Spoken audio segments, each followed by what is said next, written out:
into the property. You guys go. Oh, I should probably show. Thank you. Yeah. Welcome, come on in. We're clustering at these four tables. Sounds good. Sales guys. Perfect timing for this workshop. I know. How are you? Is this Cindy? Hi, Cindy. I'm Renee Young. Hi, Renee, I how are heard your you? name, so I'm There you y'all put my go. name with your name, so it's very nice. Good, good, good, glad you're here. Yes, Okay. you dare to go.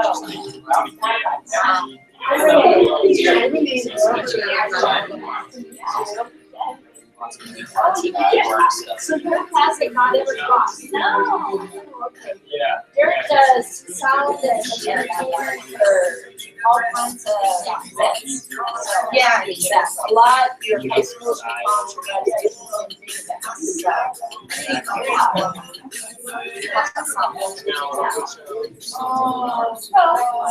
so he goes, so he said to me,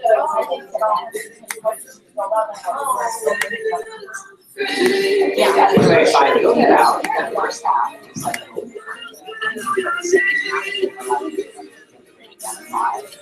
It's good. I got all 110 plus on my phone. Only for it's not like we're sitting at the table with all the ladies. no, because I couldn't advance on the second part, like the first part. They're short. So that's middle there's 14. No, Put a 1 out of 5.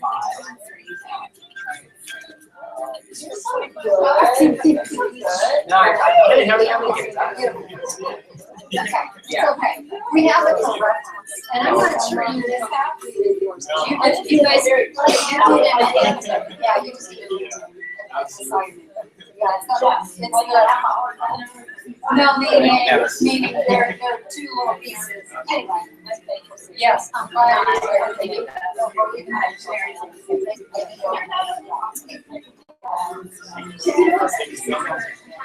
We're gonna go fast.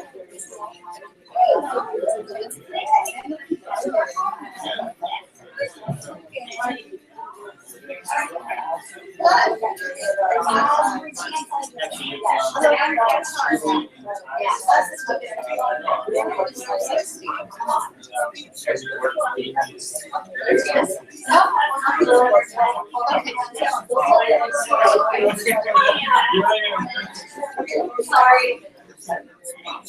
You let us know today.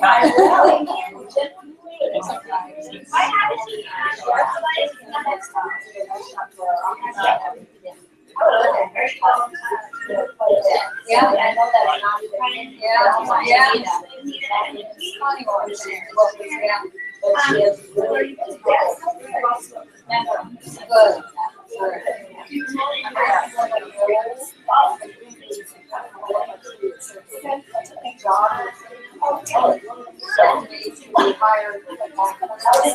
Two interviews today.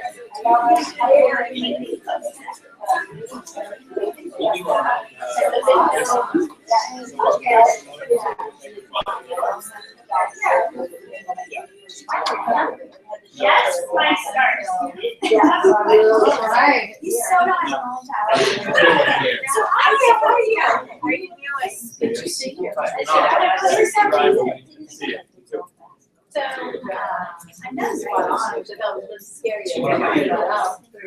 Doesn't get it because like I need Like all these questions. So that was really different last year. Last year was like. You know, it's funny, when I first took it, I had everyone have my wife take it. Oh, really? Yeah. Yeah, my husband took it, so. Yeah. So I had taken it in May. Yeah, Christmas is And good. so I took this one. We somehow really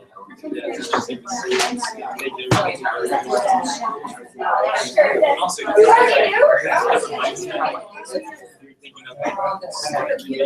Yeah, well, I I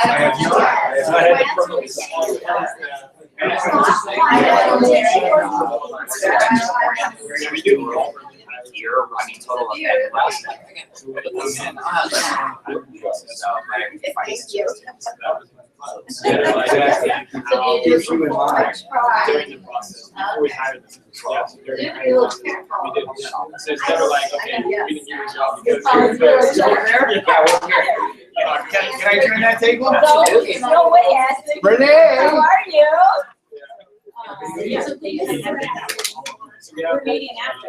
yeah. Thank you. She's coming Hi. We just have to- How we doing?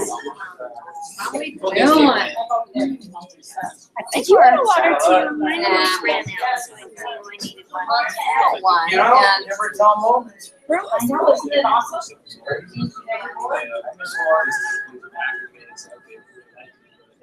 I think this is probably our group. I think so.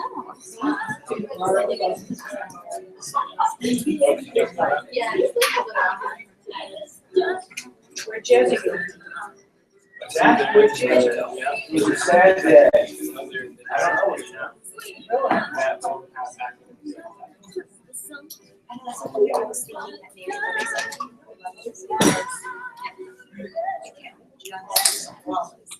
You just float away.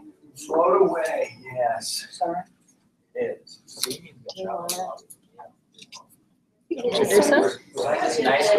Did you want to start? Could you the first two and then I'll go? My workshop today was on. Well, I want to do, Did you want to do it before us? Yeah. Okay, perfect. And I'll kick all us out. right. Okay, you've done your job. Can we capture you all? We are very excited to be with you today. Thank you for taking time to spend with Jen and I. Jen Hamilton, Mindy Bortness. And let's just go around real quick and just kind of say your names. That would be awesome. Me? Yeah. Renato. I'm Renato Liziani, Wavecrest with Downtown. Sharon Nixon, also from Waycrest. Ryan Mulvaney from Voice Smart Networks. Anita Tasker, McKinney Advisory Group. Bill Sotos, BD Consultants, Business Development Strategist. Welcome. Hawking Kato, and for myself. Okay. Susan, would you like to say your name and your company? Yes. Susan Bateman, Zulu Creative, Branding and Graphic Design. Awesome. Deanna Potter, no relation to Harry, but I'll do magic with your business. Potter Coaching and Consulting. Let's go over here to Nancy. Nancy Shute, Reyes Financial Architecture, Insurance Services, and Financial Retirement Planning. Lacey Bybee, Keller Williams Realty. I'm Glenn Claudes. I'm with the Costa Down Group, West Coast North Sleep Solutions. Renee Van Heel, Pay It Forward Processing, and Every's White Benefits Charity. Lauren Gray, Professional Sculptor. Derek Sage, SOS Entertainment and Event Services. Owen. Ed Quinlan, Corporate Alliance. Welcome, welcome. And Rich, you want to say your name? I'm Rich. I wish I I wish we all could now. But we want you to kind of join one of the tables that's already here. Okay. And so we'll get started, but we want to know kind of, you all came here for this how to select and motivate superior performers. What do you want to get out of this as we spend the next couple hours together? What would you like to leave the door being a little bit smarter at? So we have 12 people on our team, and we've had to hire and fire quite a few people in the past couple months, and so I want to be able to select better and get people who are already doing great to do better, and people who aren't necessarily doing as great as I know they could and they know they could to do better. Excellent. Okay. Thank you. Yeah. As in my role, when I counsel and consult with other businesses and my clients, I want to be able to help them hire and identify where they're involved in benefits. And I'm familiar with DISC and strength finders, so I'm kind of interested in this version of what you have us go through. And also I want to learn a little bit more about myself and where I can apply my strengths and where I can do my best to perform and contribute back in my professional environment and world. So.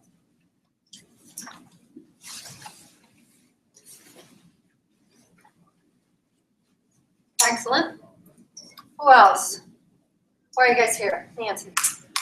In my third act, I would like to learn how to evangelize, quote unquote, the way I work in the world. I have learned from a lot of people, actually younger than I, about a different way to conduct business. So I would like to learn how better to communicate that with people that I work with and also with my clients.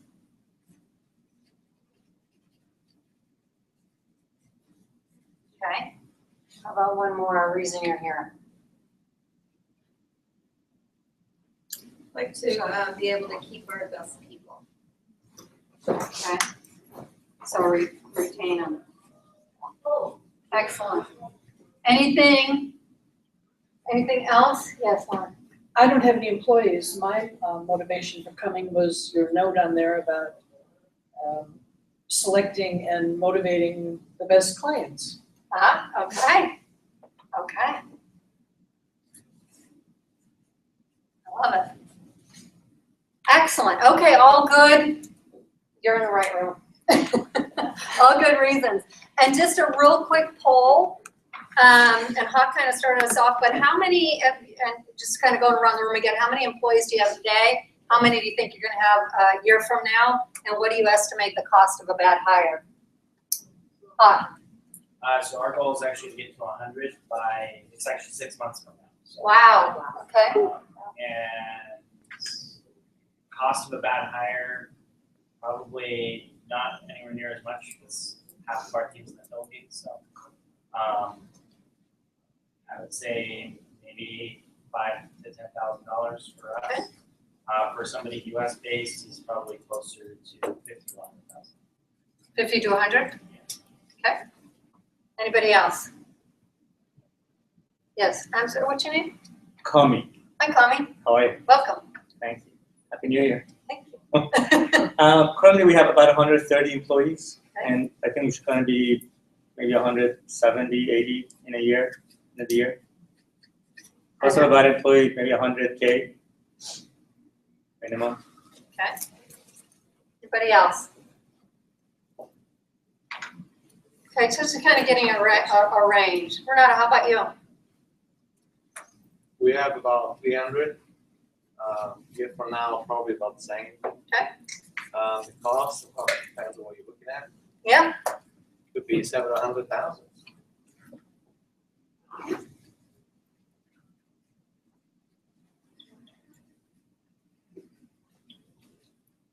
Okay. And so the reason we kind of take you here is to A, learn a little bit more about you guys, but B, understand why this title matters so much. And we wanna capture that and then have a lot of interaction along the way, making sure that we hit the goals that you're looking for today, okay? So with that, Jen? Ladies, I'm gonna be mean and move you. Can you move? Yep. You might have to move a chair too, but we're gonna put you on the 4 table so we can get real cozy. Before we share a little bit about ourselves, I just wanted to share what's on your table and part of the fun reason to get to your table. Two things in particular. One, my daughter is selling Girl Scout cookies and I'm allergic to all but one. So this way I could buy some boxes for her and you all can help me eat them. So please help me eat them. They're all over my house. On a more serious note, I'm going to share with you later why it's so important to have these things in your green box, but we're not waiting. There's no activity that's going to happen with them. So we have a perfect example here. I'd rather you play with Play-Doh or a pipe cleaner or color. There is Play-Doh in there, there's coloring. If you are, just feeling like you need to do something, please do. It actually, for certain people, it helps them pay attention. So when I see you doing that, I take it as a compliment that you're interested versus on your phone. So I'd rather you play. There's definitely coloring things. And then for those of you who like it, if you want to take notes and you want to see the different colors, sometimes you want to highlight different things. That's what the highlighters are here for, so that you can see what's something really important. So again, just play with it. This is yours. You don't have to wait. You have permission and encouragement to play. If it's calling to you, I suggest you pick it up. I do too. So, We've got some extra people that are pretty excited. We may have, if there are people from the same company, we may have you share some handouts. We'll see how that goes. We'll get settled and we'll get started. I do learn better.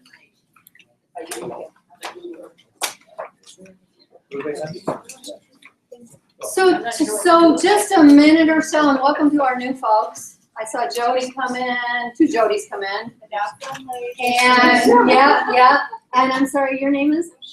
Cherie, welcome, Jen and Mindy. So just, you know, why are we up here? Why should we even bother to listen to us? I'm gonna share just a couple of real super quick examples. San Diego County Bar Association is a wonderful client that I've worked with for a dozen years. And we're working threefold. We're working to create a champion culture there. We use the job benchmarking tools that we're going to walk through today. This is definitely a hands-on roll-up-your-sleeves workshop. And we're working with leadership there. So we've got a lot going on in terms of helping them lower turnover, increase retention of the right people, and keep the best talent on board.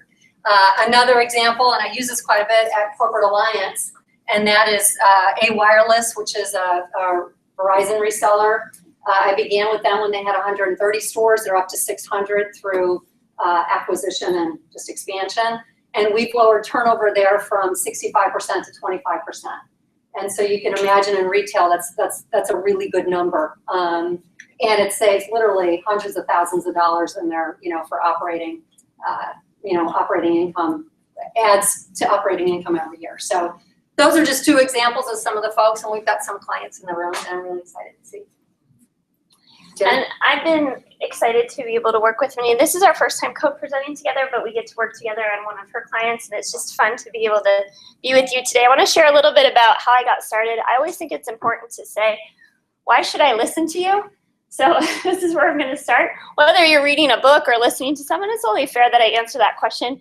So I'm going to give you a little bit about my background. It's a little strange for people. I actually started as a CPA. When I left college, I had this dream of being able to go into companies. I picked nonprofits and higher education as my clients, and I thought, oh, this is how I'm going to change the world, wearing a suit. And I'm going to go in and I'm going to tell them how to run their business. So I went in as this young, excited, cocky person and started to tell my clients, oh, do this better, do this better. As you can imagine, that didn't go over so well. I had the best of intentions, but my delivery sucked. So I decided that I needed to do something about it because I really didn't like people not liking me. Am I the only one that doesn't like to be not liked? So I decided to invest in my own professional development, and it started at a very young age because even though I was with a rather large company, most of my training related to technical skills, auditing, consulting, turning in timesheets, but not how to be great at customer service or being a wonderful employee to my supervisors. So I started to do classes and books and audio tapes, and now 20 plus years later, my library is full, my digital library as well as my library in my house, and lots of classes behind me. But what was really exciting is both at PricewaterhouseCoopers and then I came back home here to San Diego, Moss Adams, I was able to get promotions very easily. I actually got my job at Moss Adams without being interviewed. I keep doing that. I don't even get interviewed. They're just like, we want you. So for me, I just thought, oh gosh, this is so great. I need to teach others. So working 60, 70 hours a week isn't enough for me. I thought, I need more work. So I decided to volunteer 10 hours a week with youth. And I would do this after work. I would teach them how to do projects together, how to work as a team, how to be great speakers. And it was something I loved so much. When I left public accounting, I love volunteering so much. I shared this with Renee last week. This is my license plate. I'm that much into it. And yeah, you can ask me later why it's spelled wrong. But I turned all of my volunteer work and combined it with my consulting and my professionalism. And I actually worked for 7 years as a contractor with California Department of Ed, training teachers and trainers of teachers, how to bring those professional skills, how to bring the project skills, etc., into the classroom so that they could then actually do their classroom work and enjoy it, want to show up. In other words, how to motivate them. So fast forwarding, starting my own company, Institute for Mastering Success, now my clients call me because all those kids, if you will, that I was volunteering with and working with, they're now our workforce. So just kind of follow them out of school. And we get calls all the time from what we say is people suffering from a millennial migraine, both millennials complaining about their bosses and vice versa. And of course, it's exciting to have clients who had troubles with customer service and turn that around, or have complaints about how their people play well in the sandbox or don't play well with their clients. So that's what has me really pumped to share these tricks with you that works with students and volunteers who are not even paid. So if it works with them, it can work with employees is what we found. So it's exciting to share that with you. So I want to make a couple things on behalf of Mindy and I. We have some promises to make. I think it's only fair, you know, that we're going to be making sure that this is practical. Everything you get today is 100% on target for what you need to use. It's not a what if or fluffy. It's not a pitchy. It's literally what you need to be able to use and take it into work. Now, I also am, as you could probably imagine, as a CPA in my background, a critical thinker, an analyzer, logic. I like to know the steps. I like to know the theory. I like to know why. I assume that you are as well. So we're going to share why. Why do we do what we do? Why do we suggest these things, and how? If you're implementing these things, it's important to know how to do that. So we're going to make sure that you get to know how to do it and why you should. Sound fair? Mm-hmm. Okay, so then it's your turn. This is your chance to make a promise to us, but actually more importantly to you, and that's a promise to take action. To take action, because they say knowledge is power. I say knowledge without consistent action doesn't work. So knowledge plus action is real power. And that's what we're committed to, is that you actually take what you're learning and put it into place, into your work, with your clients, etc. So is everyone willing to make that promise happen? Will you take that promise? Yes. Yes. And if you don't, we'll just guilt you into it. No problem. So I'm going to go ahead and get started. We're going to have a little fun to kick off. Has anyone a fan of Survivor? You like this show? Is it just me? Anyone know of Survivor? You get the concept. Okay, great. So the idea is that someone's supposed to outwit, outplay, outlast. And what we're going to look at is a little bit of a game, how to be the business version of Survivor. We want to know, will your company survive? So if you do know anything about Survivor, when they ask the winners, what was the strategy or what worked for you to become winner? There's two main reasons. And if you are a big fan, you're probably already answering it. It's the social game, how well they played their social game, how well they worked with people, and they were very strategic, planning and figuring out and having a process to what they were doing. Sounds like business, right? Well, our goal is to outwit, outplay, outlast our competition. And usually the way we do it is our social game will make a difference in whether people come back, as well as how strategic we are. So what are we trying to survive? Well, there's this thing happening in America, and the bad news is it's happening all over. The good news is it's happening all over, so you're not alone. But it's what we call an employee takeover. An employee takeover of your companies. And sometimes this is what our clients are doing as well. The first one is that they're faking it. And you're just like, oh, not me. So I'm going to share this with you, and I'll share all of these with you. And how you play this game of Survivor with me is think to yourself, you're going to do the honor system. So if you lie, okay. But let's try to keep yourself on the honor system. And think to yourself, if I've ever experienced any of these in my own business, then you're voted off the island. Okay, we're going to see who's left and who's the survivor, whose company can survive these takeovers. So the first one is faking it. And I'll give you an example. What this is that you hire someone and they're super great on the interview. They look great on their resume. And they just, maybe the first 90 days you're in that honeymoon period, they're awesome. And then something happens, right? They just sort of peter out. And they become what I call problem children with potential. whenever, if you have that, again, you're already voted off the island. But an example is, there was a young gentleman by the name of Jason, and he was one of these problem children with potential. And what would happen is he would be really great. He was very charismatic, so his social game was high, but his strategy and his follow through was low. And so we were brought in to be able to kind of help him get back on track, find his motivation, and bring out that best in him. Next one. So keeping track, keep score for yourself. The other thing that employees do is they'll mislead. And with misleading, what it is they'll say they'll do something, but then they don't follow through. So again, if you've ever experienced that, you're voted off the island. So an example of this is that we had a client named Michelle, and she would make all these great promises to her coworkers, boss, and her clients, but then wouldn't show up. Would miss meetings, would miss appointments, that kind of thing, and would say, "I get you this," and don't. And so, again, brought in to do a little bit of work on accountability. And of course, with knowing how to be accountable and then being held accountable, was able to turn things around. So, if you have a Michelle, or have ever experienced a Michelle, you're off the island. Next thing they'll do is they'll hide. And this is where they just basically make a lot of excuses. So an employee like this is one of the employees we were supporting. Her name is Jen, and I like to say that not all Jens are alike. If you remember, that's my name. But 2 N's, so I say it's spelled wrong. But that's a whole nother story in my family. So Jen would make excuses. In other words, she would blame situations, or blame, I wasn't trained, or I didn't know. Yet there was a lot of training, and there was a lot of mentoring, and a lot of support. So what we were able to do is put some responsibility and some training in terms of how to take responsibility and own the good and the bad, and was able to turn that around.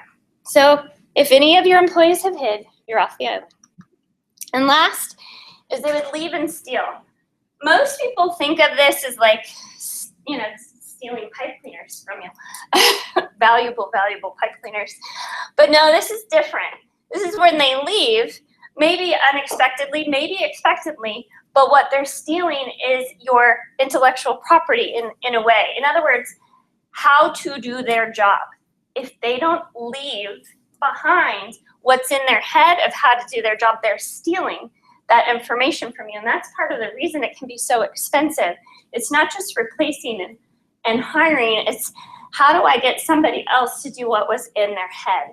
So they're stealing that information, that process from you. So on the honor system, how many people are still on the island? Did anyone survive? Or you're just... I don't think so. So I guess we're not alone. And across America, we are seeing, if not all of these things, we are experiencing these are the pains.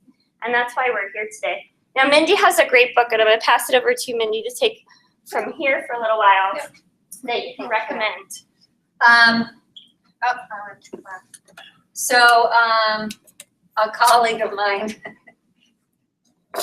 Terry Kabachnik, wrote, "I quit but forgot to tell you." So what a fabulous sentence. So how many folks do have people on their team who probably quit but forgot to tell you that they had quit? Yeah. So it happens. And you've all seen this kind of data that essentially we've got a lot of disengagement going on. So you've got Gallup talking about disengagement, you've got Deloitte talking about the leadership drought. It's all about people. It's all about the humans. So whether it's you running the organization or the team that you've brought in, it's all about the humans. So we're going to start working on your handouts that you've got right now. So you've got a couple of handouts. One is, I want you to find the one that has our typo in it right up front where it says, "Hi, how to select and motivate." Oh. So this is really high level stuff is how I'm going to twist that. The first area so I want you to find that. Everybody find that. We've made some extra copies. If not, we'll have to make some more. We need one more. Okay, so Yes. Everybody got One one? of them was awesome. Okay, so, Judy, we may need more copies. Okay. Okay, Our mess. it's okay. Oh, yeah. That says it all. Yeah, that could be Same. They're real pretty. Do we need to make more copies? Yeah, we're not. We're all good? Okay. Okay, so I just want you to have that because we're gonna be using it for our time together. All right, we're gonna go through 4 steps. Identifying the position, walking you through a process that you can do independent of us, how to select the right people, and then growing and motivating those humans that you've brought on board. So number 1 is knowing the position you need to fill. How many of us sort of just need to get a butt in a seat? Okay, good, I'm glad I don't see. How many have done that in the past where they just got a butt in a seat?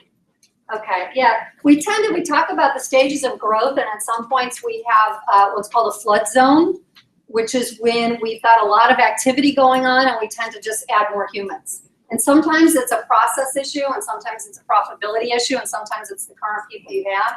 So it may not always be that we need to add another human, because the more humans you add, the more your culture spins if you don't have your culture really clearly cemented and identified. So we're gonna really talk about the position. Then we're gonna build a process for that's consistent and fair. We're not gonna spend too much time on that today. We're just gonna advocate that you do it. We're gonna talk about matching without your human bias, the right human to the right job. So think about eHarmony for jobs. That's what you wanna be able to do. And then training and delegating so that you can motivate people to do their best and again, keep. So bring in the right talent and then keep them. So can everybody think right now about a position they need to fill? And if they don't have that, think about your own position. So if you don't have employees, but you're thinking about yourself. So is everybody, kind of raise your hand when you've got that in your brain? A position you currently need to fill or your own position.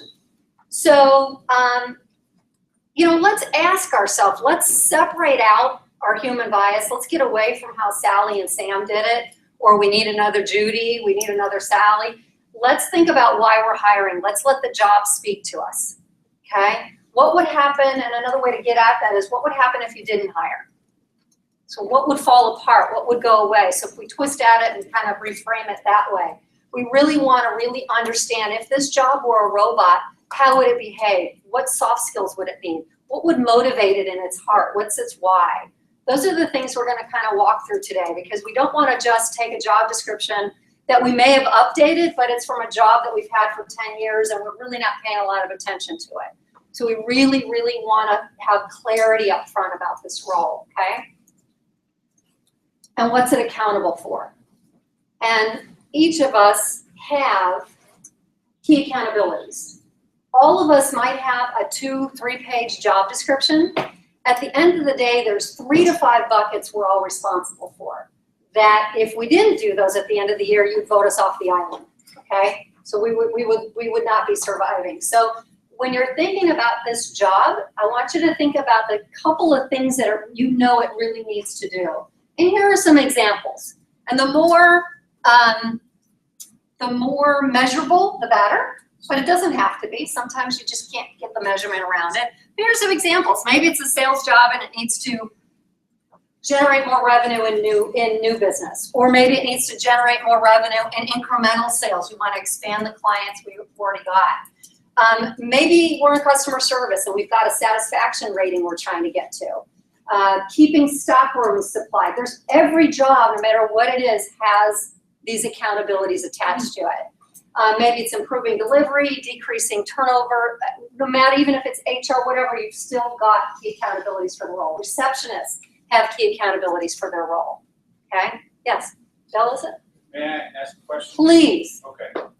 So if I look at want ads in the classified, wherever it is, online or in the newspaper, all I see and have seen for the last 10, 15 years is you need this, and this technical skill. You've got to have this or you're not even qualified to apply.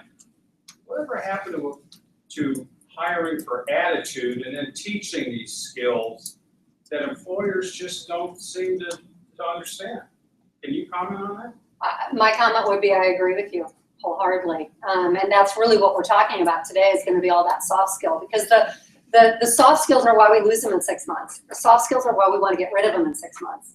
So understanding that versus the hard skills, and we work with colleges across the country as well to train the soft skills in schools, because they're not getting it. So it's a really, really valid point, and that adds to what we're doing today. Thank you. Well, just to add to that, I have a recent college graduate, and that's his frustration is how can I get a job? I have a degree, but they want all this experience, so how do I get it?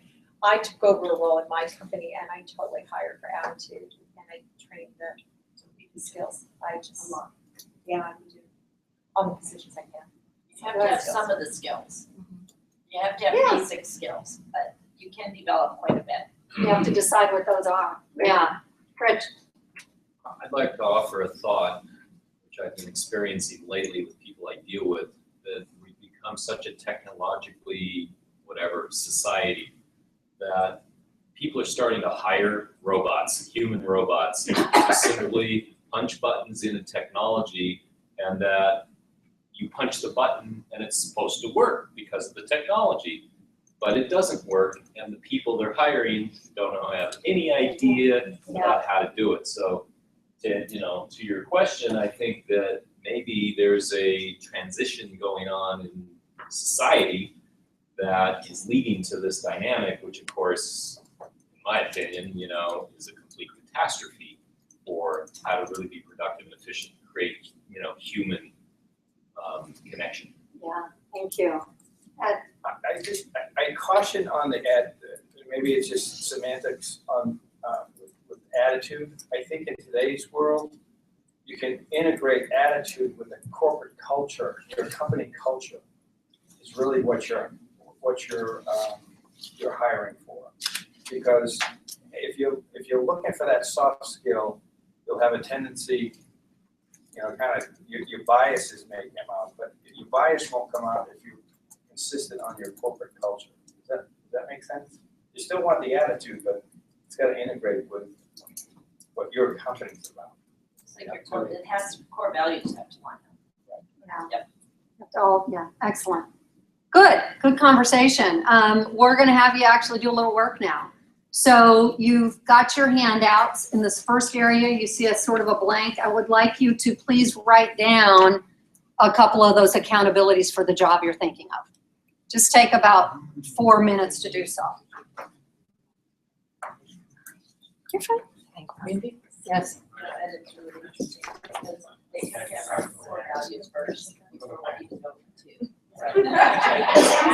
I'm not saying it's not about attitude.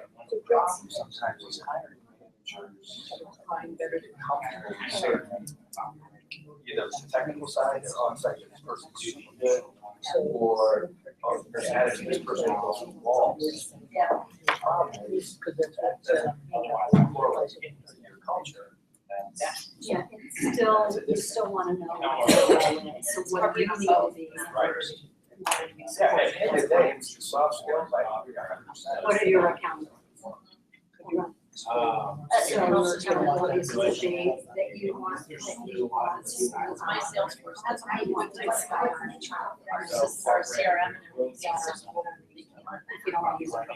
I learned how to do attachment.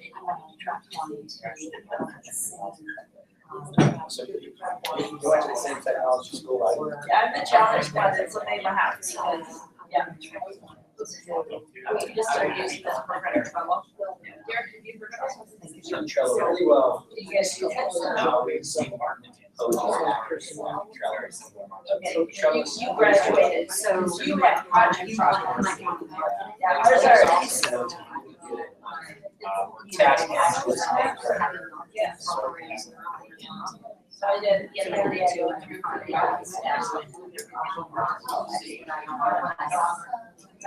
so you can work on marketing, it's like you have a soft class. You've got a project. Yeah, you have projects. Yeah, it's not. Yeah. So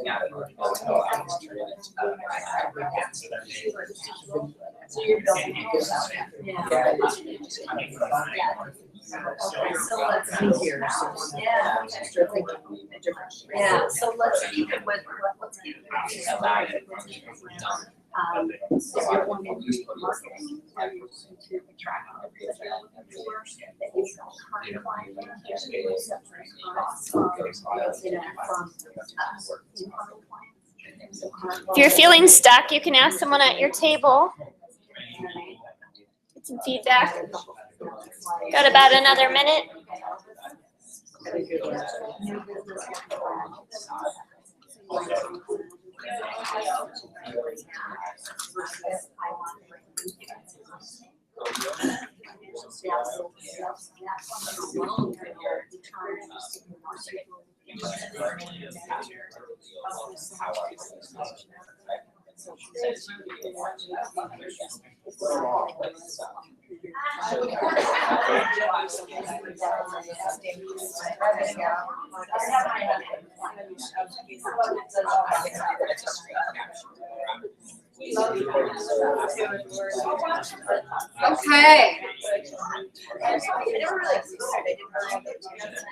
You want to answer something? Sure. All right. Does everyone have at least 2 accountabilities? Got at least 2? Great. All right. Who's our first brave volunteer that wants to share a couple of examples that you either had or you heard from someone at your table? All right. So we're hiring like an accounting manager / controller, kind of undecided, but actually this exercise was good because got me thinking maybe I need to be more of an accounting manager than a controller. But basically, develop some KPI dashboards and automated reporting for the owners and the managers. Because right now it's a lot of manual processes that we're doing, and if we can make that automated and timely and specific, it'll make a huge difference. And reduce some inefficiency. There's still a lot of, we think we're very high tech and we have a lot of computer software, but I've noticed in the last few years we've done a lot of inefficient ways of processing, like we print things and we scan it back in the computer, and we can eliminate a lot of those. We can eliminate a lot of inefficiencies and reduce the number of people and make their jobs easier and better. So those are a few things, but on this. That's great. That's great. What was great that you pointed out too is that now I see maybe I need more of a accounting manager instead of controller, and knowing the accounting field, that'll save you money. Yes, that's good. A lot of money. So, anyone else have one they'd like to share? Mine's a very specific one. So I do vehicle loans, and all my loan officers are veterans. And we're looking for more loan officers that are veterans. But we also do the same thing. We bring in new, experienced, our driven veterans or active duty just transferring out that have an interest in finance. So it's very specific, and that's where I get them. And San Diego's a great place, but that's what I'm having a local. But we agree. Cool. Yep. Did you see going through this process help at all with that? Starting to flesh it out? Yeah, I mean, definitely. I think with the current team too, it's showing us. Right. What would be an example of one of the key accountabilities that you created? So that position would need to generate sales and also carry great customer service while multitasking. Good. Okay, customer service. Okay, great. Excellent. How about one more? Yes. We're hiring a transaction coordinator that takes our transactions to close once they're under contract, and need somebody who has a high level of customer experience, is able to negotiate, is extremely organized, calm and collect under pressure, and a problem solver. Okay. So you moved into the sort of results of how they're going to be, and so tell us a little bit more about what they're doing. Like what do they need to accomplish? So specifically their job? Yeah, just really like what do they need to actually accomplish by the end of the day, end of the year? Make sure everybody's happy by the time everyone's at close and actually close. Okay, so things close on time, and people are they've had a great customer service experience. Okay, good. Yeah, so we're kind of identifying that because all the other pieces will come next. Oh, okay. So, good. Good, awesome. So, anybody have a question on the job that they're talking about that maybe the whole group could help with? Are you pretty good with? Okay, all right, so we're gonna keep going, and this is really a good longhand way to identify what you're looking for. So you're identifying your job, you're identifying that robot, and now we've got to figure out, okay, how are we going to bring them in? How are we gonna get to that? So we want to write advertising that is very specific to the job, and it should have some of the hard skills, but certainly the soft skills that we're going to come up with today. And normally, we've got these two things going. So we look at that outside in, right? We look at those resumes, we look at those references, those background checks. You know, got a great referral from Ed, you know, Jen sent me over somebody. All of those things matter and carry weight, right? So you've got that background of that human that you're bringing in. Then number two, you've got your gut. So how many of us really think, you know what, I've got a really good gut. I really do hire quite well. Okay, so a good amount of the group. And then even of those, how many have still sort of had a couple of bad hires in their history? Yeah, and so there's certainly that art, and some of us are a little bit stronger at it than others, and then there's the science side. And so what we're doing is we're gonna play with today the science side without actually having the science. So we're gonna do it longhand. You do have gifts from both Jen and I, which are the assessments. We're not gonna spend too much time on your individual assessment today because we don't have everybody in the room having taken it yet, but we're happy to talk with you afterwards and have follow-up conversations about it. But we really want you to feel what we can measure and what we can test in a role and then in a candidate, okay? So I do like to call it job matching and eHarmony for jobs, because what you don't see, we really are really good at this behavioral side. We can kind of figure people out. Do I like them? Would I go to lunch with them? Would they do great? I think they'd be great with the numbers. They seem a little more introverted. Whatever it is that you're placing on them, that's a good 2/3 right there. But there's this missing predictive analytics that really is a good gut check and a good way to really figure out today what you're going to need to be coaching 6 to 9 months down the road, okay? Because when done right, the science side, guys, can really help you not only select the right people, but then keep and retain that talent and really build a beautiful succession plan, because you can measure people against their current role and the next role up. So there's a lot that you can do with it. I've got one slide just to let you know where I come from. I think all tools are amazing. Has anybody used assessment tools in their world?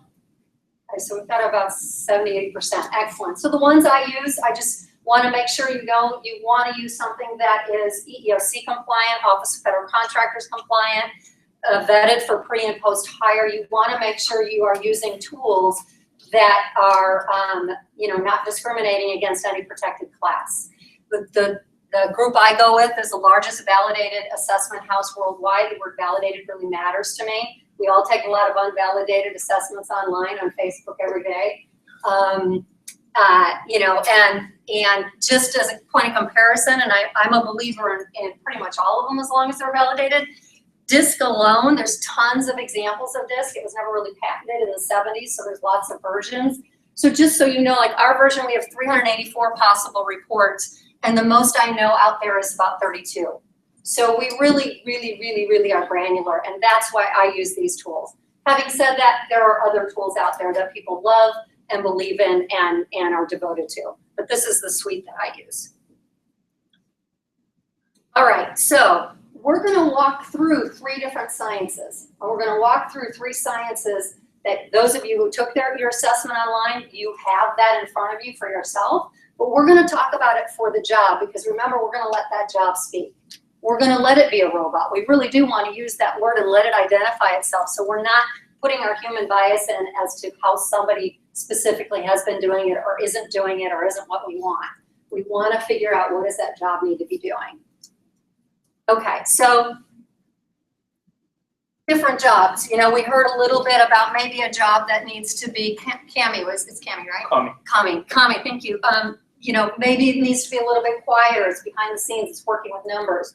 We heard a little bit about some sales roles, which maybe need to be more gregarious and outgoing. I'm putting my bias on this, okay? So that these are not always the case. So very, very, very high level understanding of communication styles, DISC. And you've got in the next section of your handout, you see some highs and lows, still same page, same front page. We're gonna go through this really quickly. And I want you to be thinking, not about you, I want you to be thinking about the job that you're analyzing here, okay? So we're all four styles. We're all dominant, influencers, steady, and compliant. We just have our levels up or down. And we're all perfectly imperfect, and we're all wired the way we're supposed to be wired.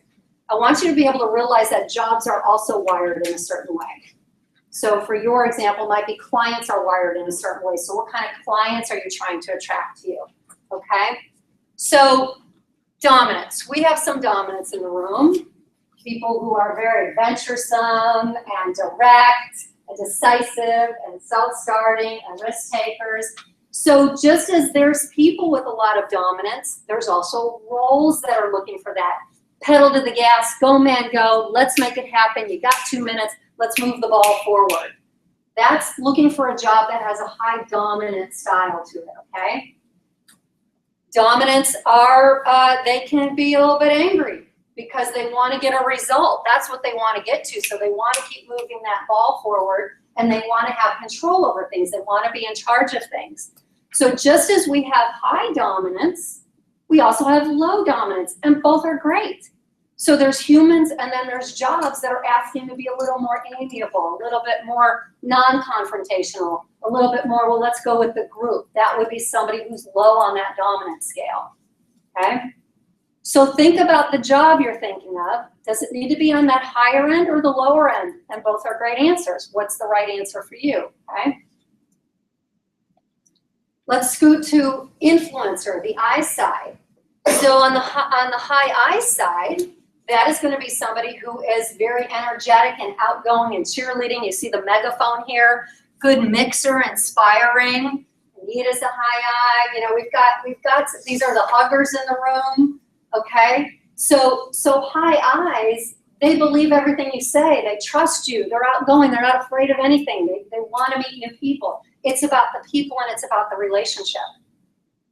And they want to be heard. So just like there's some high I people who thinks they're sort of high influencer in the room. Yeah. And again, you'll have your own assessment, so you'll be able to take a very independent look at yourself. And then there's low I. A low I is more suspect. You know, a little bit more, what aren't you telling me? Let me take more information and I don't know about that. So the low I is a little bit more matter of fact, doesn't need to be with a lot of people on weekends. So you got the high I and the low I. Think about it, it's easy to think about it for ourselves and the people around us. Let's also think about it for that job. Does it need to lean more toward that extroverted high, go out and meet and greet and kiss babies and shake hands? Or does it need to be on a little more introverted, quieter side? Both are good answers. What's the right one for the job? Okay. Steadiness is the third one. I've sort of got this this beacon here. Steadies really know kind of what's going to happen down the road, so they have all of the steps in place. I have a daughter who's a high steady and influencer, and I always say Haley ensures that we all jump to her conclusions. And that's because she's always like 8 steps ahead of her mom, who thinks, oh, I just thought of that. No, she planted that last Thursday. So steadies see beyond. They're the nicest neighbor on the block. They're the kindest people in the room. You know, they are the backbone of organizations, but they like things to stay status quo. So they want tomorrow to look like today. They want things to be very methodical and not too quick to change. There's jobs like that, and there's also people like that. The higher the steady in you, the less we're really going to know what you're thinking. So a high steady could have won that $1.5 billion jackpot, or they could have gotten a car accident, and you would not know the difference. It would just be like, does anybody know folks that have that sort? Yeah, you just don't know. Okay, yeah. So, and they want security and they want to be of service. So there's jobs like that. on that high end. And then there's jobs that are on the low end that really need to be multitasking, tackling a lot of things at once, and really sort of, eager and, and patient. Those are also good qualities for a job. Just depends on what the job is. The last one real quick is this compliance side. So compliance are going to be very task-oriented, just like those dominant folks we mentioned, but they're going to be more about, they're going to be less risk-taking and more about getting it right the first time. So these are the measure twice, cut once. Accurate, perfectionistic, persnickety, a little bit fussy, because they give you that one right answer. They want to be right, they don't want to be wrong, so help them be right. There's jobs that need that precision, need that thoughtfulness, need that sort of blank stare because they're thinking. And then there's jobs on the bottom end of compliance which need to be very fast and arbitrary and unsystematic and very maverick-like because they're breaking new ground, taking names. So all of these are really good qualities in all of us, and they're also really good qualities in a job. So what we want you to do now is maybe take a minute or two to think about is sort of the whole value of the whole group all together. We need all of us in the room. And think about how this job behaves. So take a couple minutes. You've got things to circle there. Circle and cross out. So as you think about your job and you think about the key accountabilities, what's it leaning toward and what's it leaning against? Help you understand what you're looking for and really also what you're not looking for.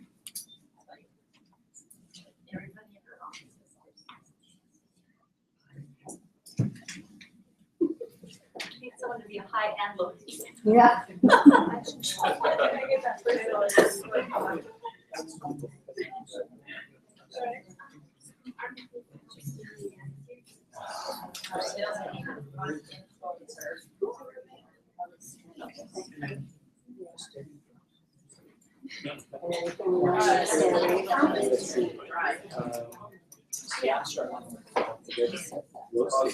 Yeah, there is another. That was the one you want to get rid of. Find another.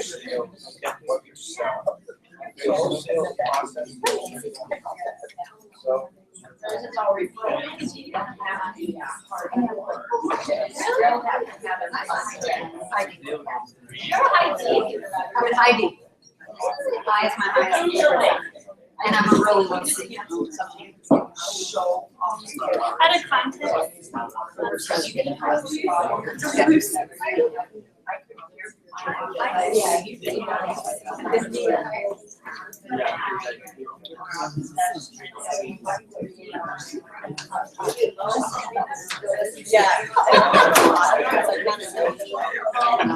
They got the height.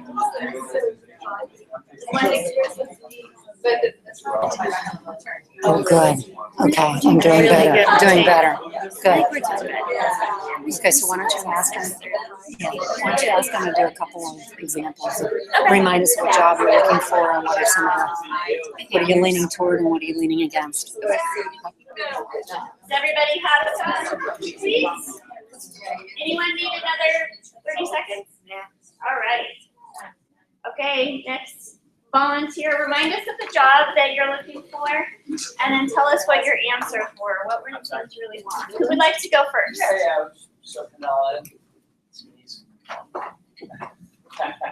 Only the bravest go first.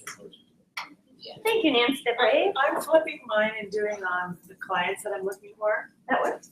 So I'm looking for low Ds, high Is, and high S's. And what do you want out of them that makes that? Like, what is the attraction for you as a client? People that I think will work well with me. Okay. And that who will have friends and family that would work well with me. Great. I like it. I like it.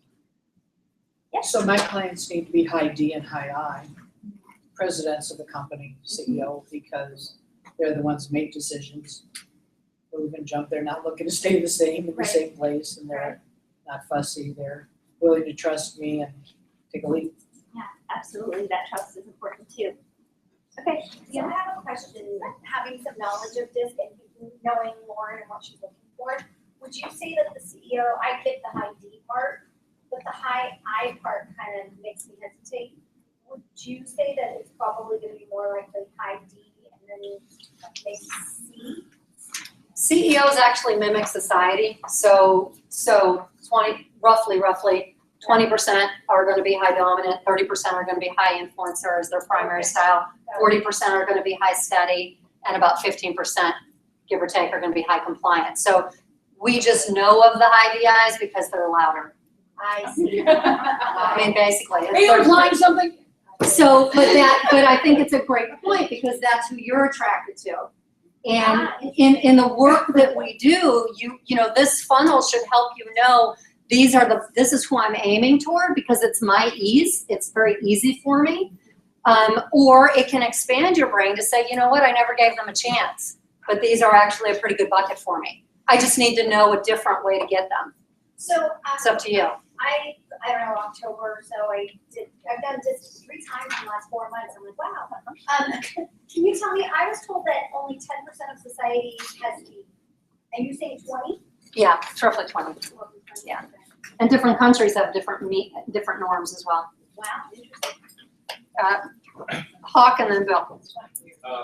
Can you differentiate in terms of process, whether you're hiring for a larger company where they have one specific hat, or a company that's maybe less than 10 employees where a hire is gonna wear more than one hat? Do you differentiate anything?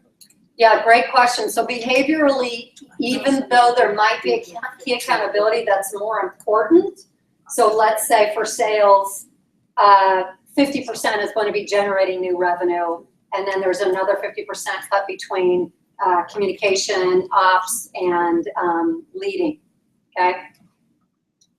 Even though that's the makeup and that sales is the most important, what are they spending their day doing?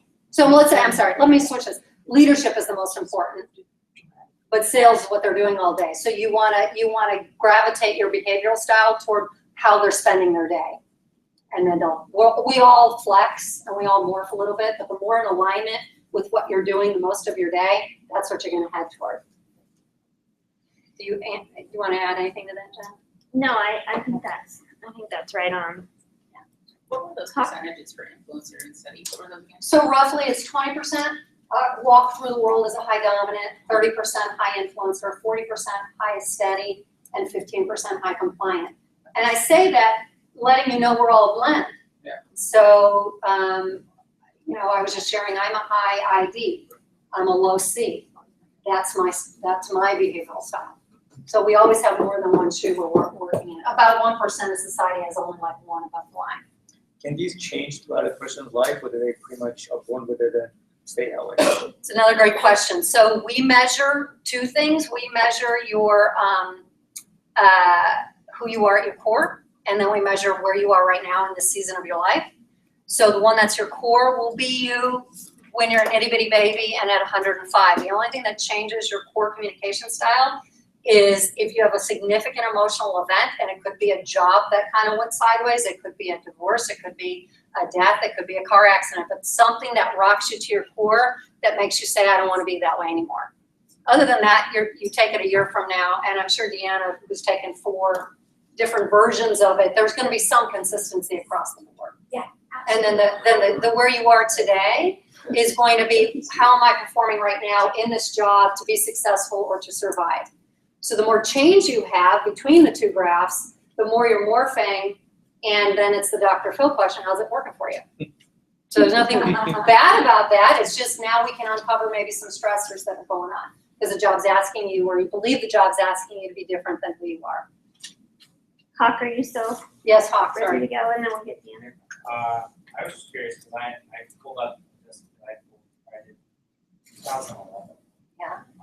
And mine are all, I, S, and C are all right above the 50%, and my B is right below. And then my adaptive, my S is below and all the other ones.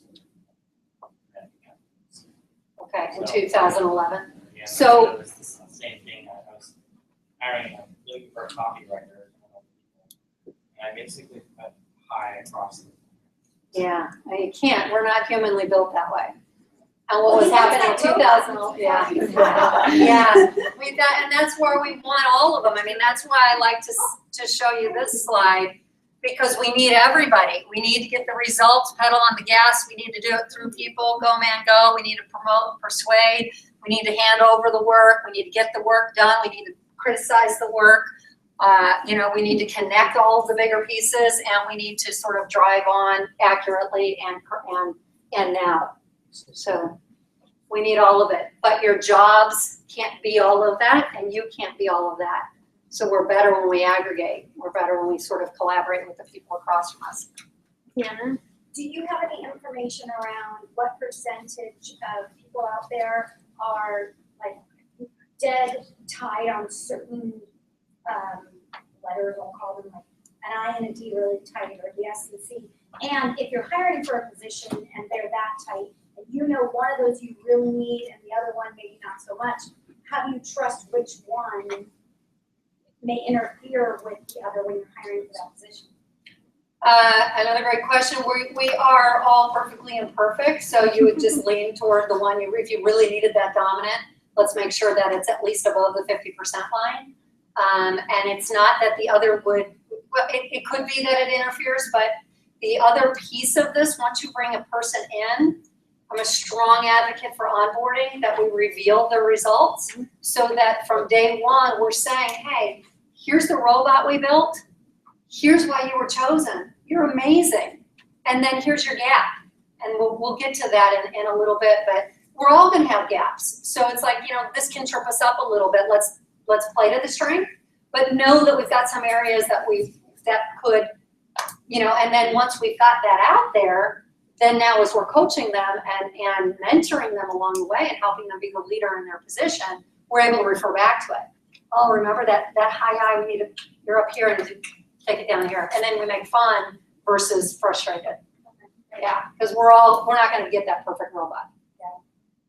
Great. Okay, Great. let's keep moving. Are you okay? We keep moving? No, Eric, go ahead. Okay, yeah. Come on. To go down this rabbit hole, but so say that these are all really great attributes, right? They're all really great positive things.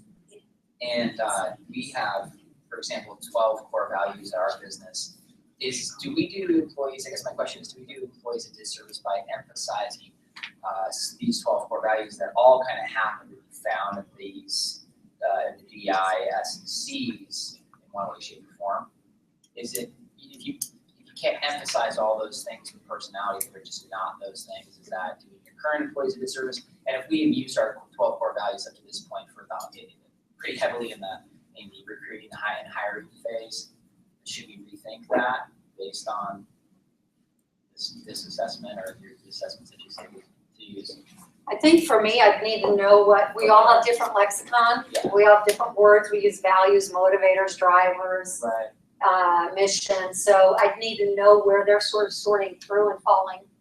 And then but I wouldn't, if this is what matters most in your culture, I wouldn't let go of that. So I think I'd need to know, for me, I'd need to know a little bit more. I think too, having 12, you're gonna hit someone somewhere which Yeah. is the key. Yeah. And I wanna keep going back to it's a circle and that we are a team, even if it's a very small team, you wanna complement yourself. So just a real quick, just show hands, how many could see that they need to get someone who is different from them in terms of this, to complement you? So it's not that we all have to be the same value robot or task robot. It's about creating that culture that honors your values as well as the task that everyone can do their best. Can I ask a question? Please. So I have a small team and I've hired and I've done assessments, that are on where I'm in.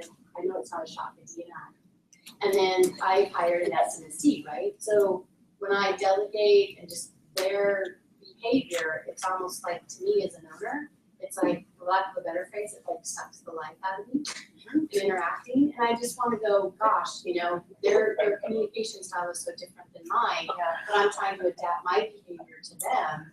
It's just very frustrating. And not kill them in the process. Yeah. Yeah, And I and don't mean to be rude about it, it's just, that's what's been so frustrating. No, for and me that's that- why I'm in business.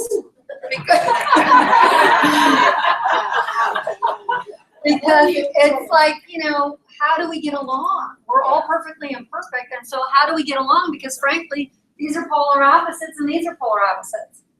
You have people, you know, to Deanna's point, you have people who are ISs, SIs, you have CDs, DC. This is you don't want to have a fight with this guy because they'll bounce back. So we've all got those, but so it's what happens is how do you breathe through it?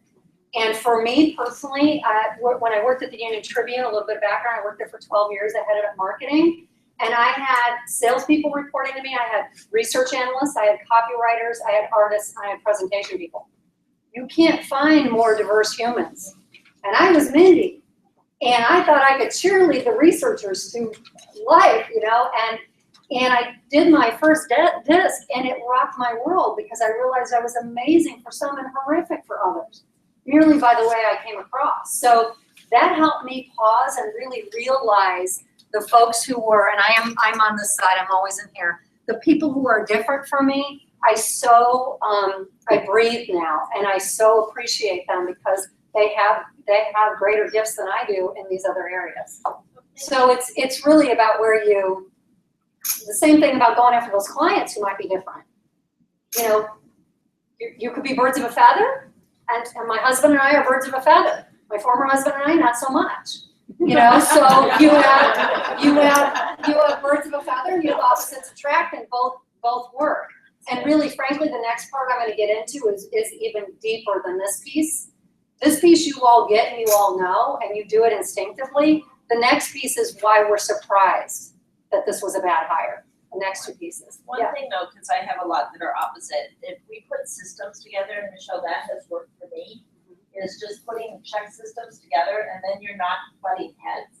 They have a system to follow, and they love to follow systems.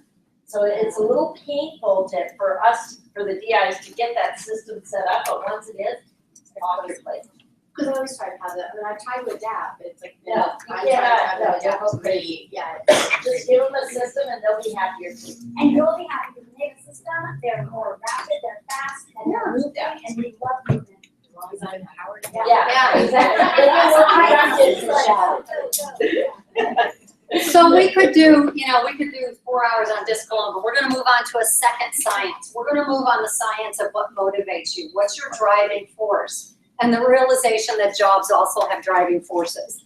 And this is one of the areas that becomes that disconnect on why this wasn't a great job. So I'm curious, Eric, if some of these pop into your culture side. So our motivators are why we act. You know, I brought sample books here. DISC, this is my communication style Bible. And then, you know, Simon Sinek, Start With Why. This is really about the why side. So this is the passion side, okay? And you're going to identify with some of these for yourself. And I'm going to be really quick about these, okay? So we can always, but what's the heart of the job? What's that heartbeat for this job? Is it all about making money and ROI? Is it a job that's all about discovery and truth? You can think of different titles that would fall just within these two alone. Is it more about being of service? So let's think about the why of the role. And we have 12 driving forces, and they pop up on the teeter-totter end of each of these individual motivations. Again, I'm going to throw a lot of language at you, but it's very logical, okay? Well, individualistic is a personal power, a desire to be in charge of things. On the high end, it's the desire to be in charge of things and have freedom and recognition. So I want to be in charge. I want to set my own agenda. On the lower end, I want to collaborate. It's more about, you know what, it's not about me. It's more about sharing. And I don't need to be on stage. So in this individualistic, am I wearing that crown, or would I rather everybody else wear the crown? Both of those are great. And we're all going to be a cluster of what I'm sharing. Okay, so we're going to have a cluster of 3 or 4 that we sort of operate in and out of. And so are the jobs that you're looking at. So if you look on your handout, it's the one with the pretty graphic.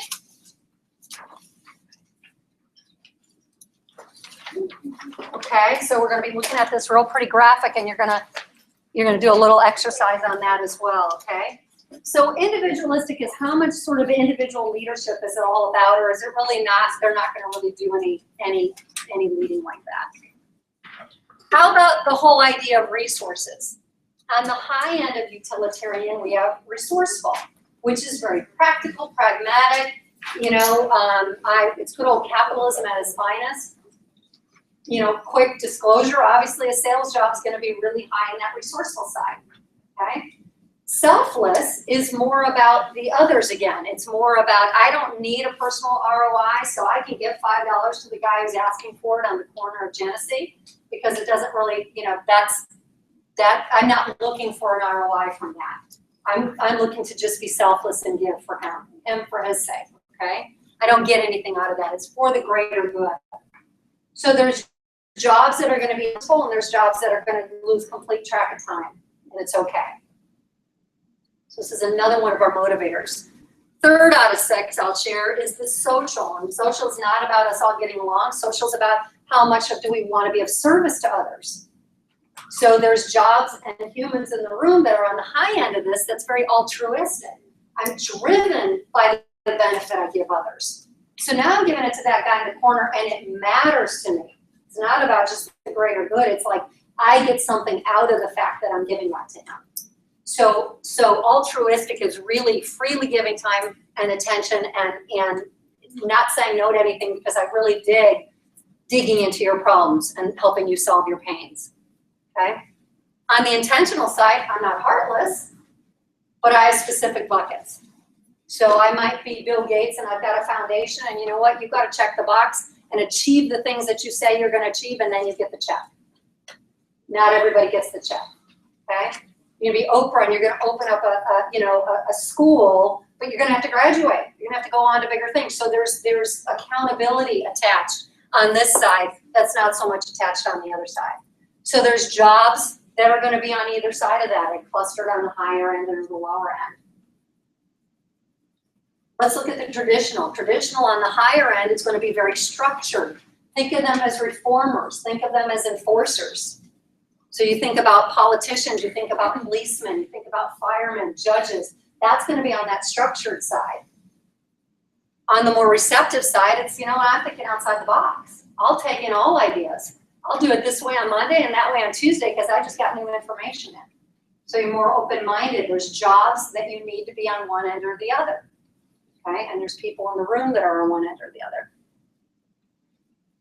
Aesthetic on the higher end is this idea of harmony, this idea of the sculpting, the writing, the authors.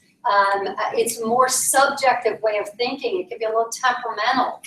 All senses are on. All 5 senses are at work. Think about, you know, high-end jewelry design. On the objective side, I can step over boxes of unpacked books because it doesn't matter to me. The environment isn't going to slow me down. I could give you, you know, a slide that has a typo in it because it doesn't bother me. It's not going to stop me in my tracks.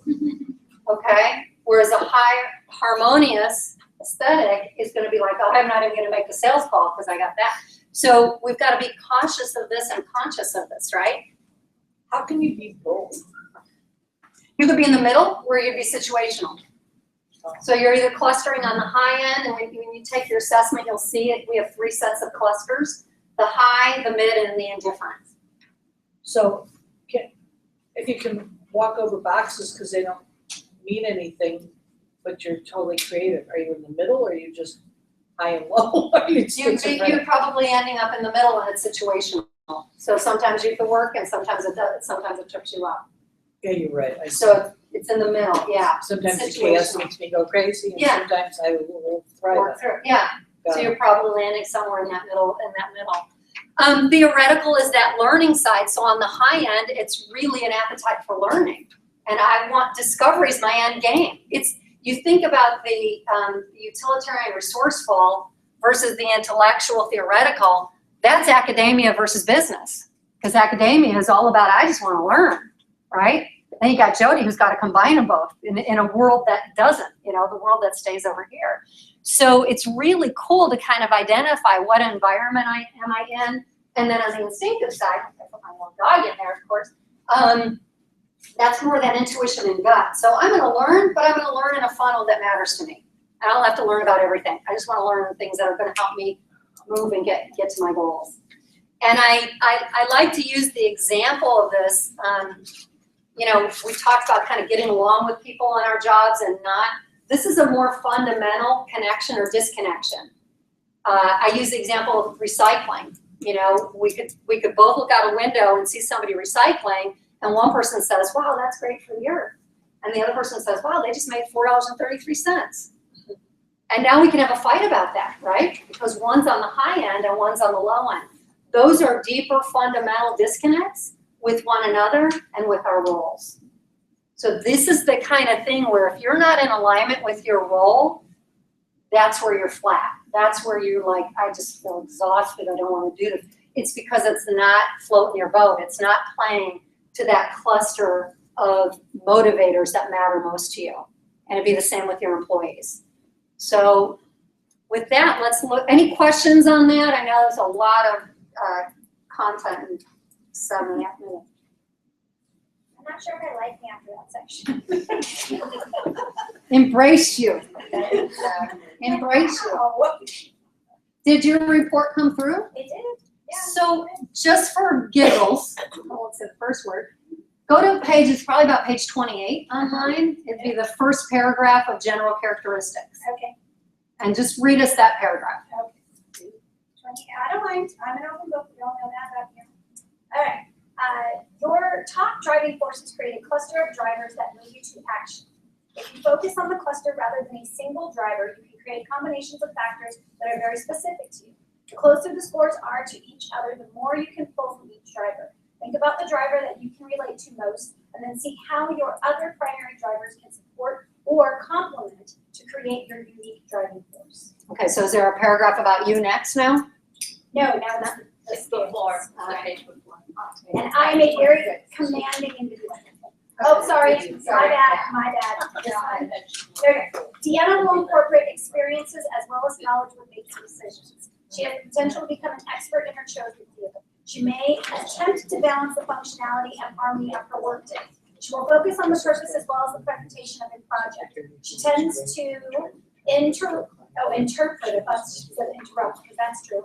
Interpret and dissect other systems and or traditions, and is creative when applying them. She may use wealth as a way to measure her success. She will help develop an individual if she sees opportunities for future return. She is driven by public recognition. Okay, so there's certainly resourcefulness in there. What are your first four? Resourcefulness and receptive and commanding. My first four, you have to be quiet. My first four are commanding, intentional, resourceful, and receptive. Yeah, okay, good. So now let's look at your job, guys. Let's go back at your job and follow the directions here about circling top 3 that apply. And I put this slide up for you, which has a little bit of language around it. So think about what you're aiming for in this role and what you want to stay away from.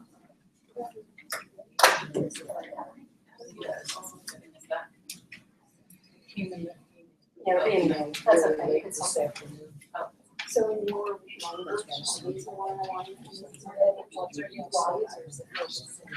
I'm high social. Yeah. That's first and foremost. And then, She said it's real smart.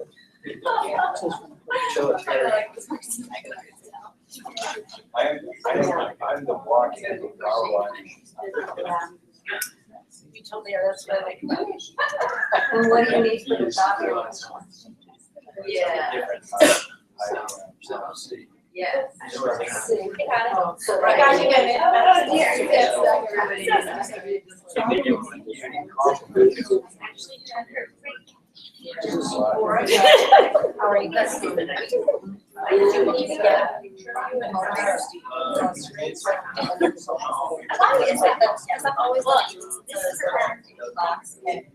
Oh, Like it makes me concentrate. I always I'm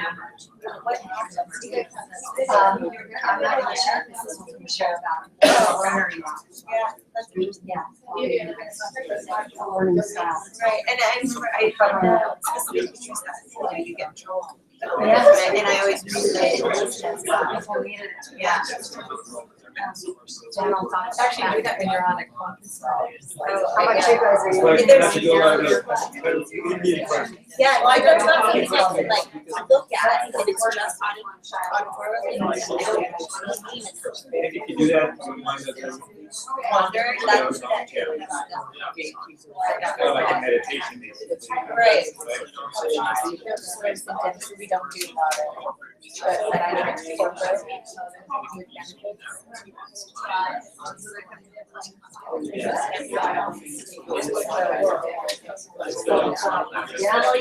And that will be the same for like 4. Oh, you used to.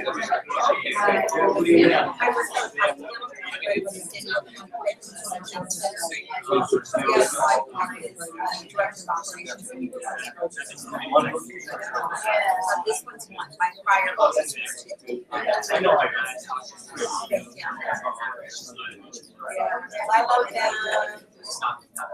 About 6 years ago, I went to public benefits, and then this course is retreating. Guys, that 3 that you can clearly see are for that position, and then cross out the ones that are not gonna work. Is it general? It's never worked in August, two general deputy. Yeah. Did you ask your website? Why didn't you come back? What you said you almost did. Well, my financial lost his job, so I had to go to corporate because. All right, sounds like you got clarity on the motivators, what drives them. Is it starting to get a little bit easier to see how it's sometimes tricky, okay, it's me or this job? Are you starting to see how this will work for the position and bring it all together? Okay, great. Anyone want to share any ahas that they saw out of this part? No surprises? In terms of the culture question, can you see how this would connect to the culture? Yeah, definitely. Okay.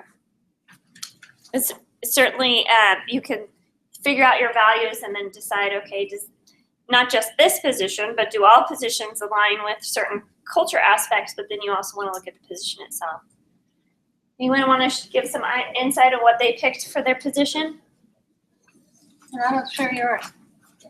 Oh, we were doing a sales manager position, so, and it's group sales and it's a team of salespeople, so collaborative, receptive, and resourceful were the top 3, and then instinctive, harmonious, and intentional were less important, but still important. But still important, yeah.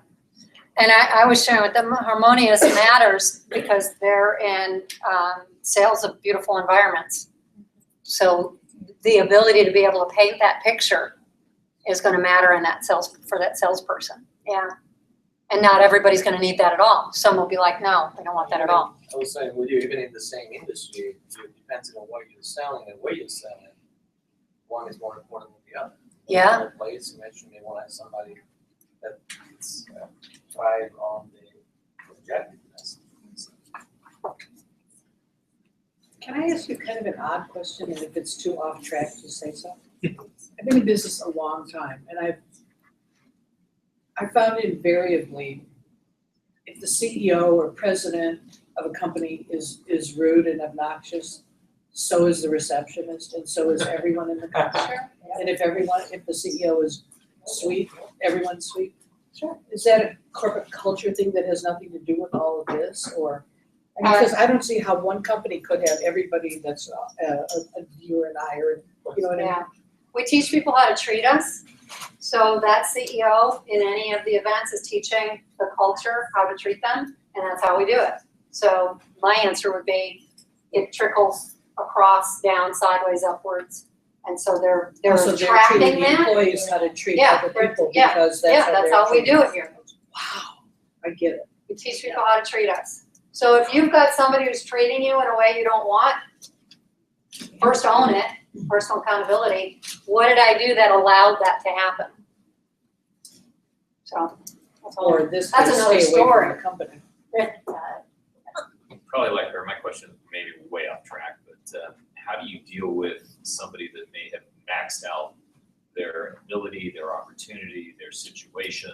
They're great for the position, but getting into compensation and they've been there a long time, but there's nowhere else to take them because they just don't want to go there. And, so how do you deal with that kind of a situation where somebody's kind of maxed out at this end of last season?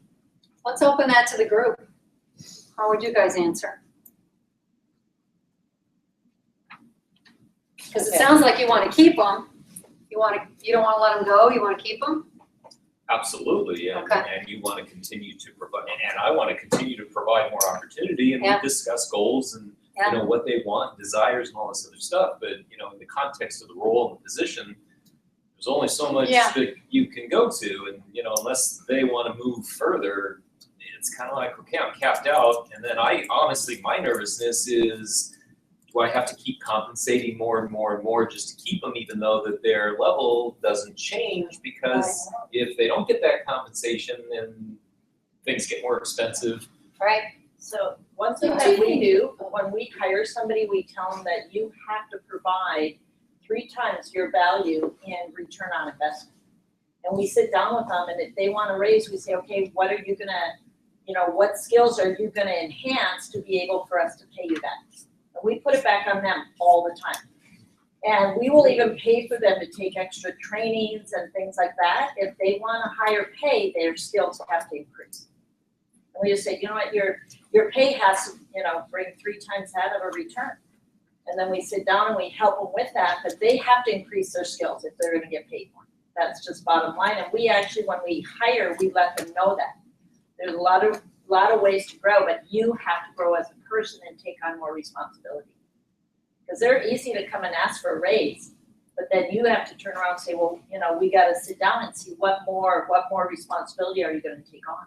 So I understand there's creativity in the idea of what skills means, but let me ask the question. So there's a certain amount of skills in a role.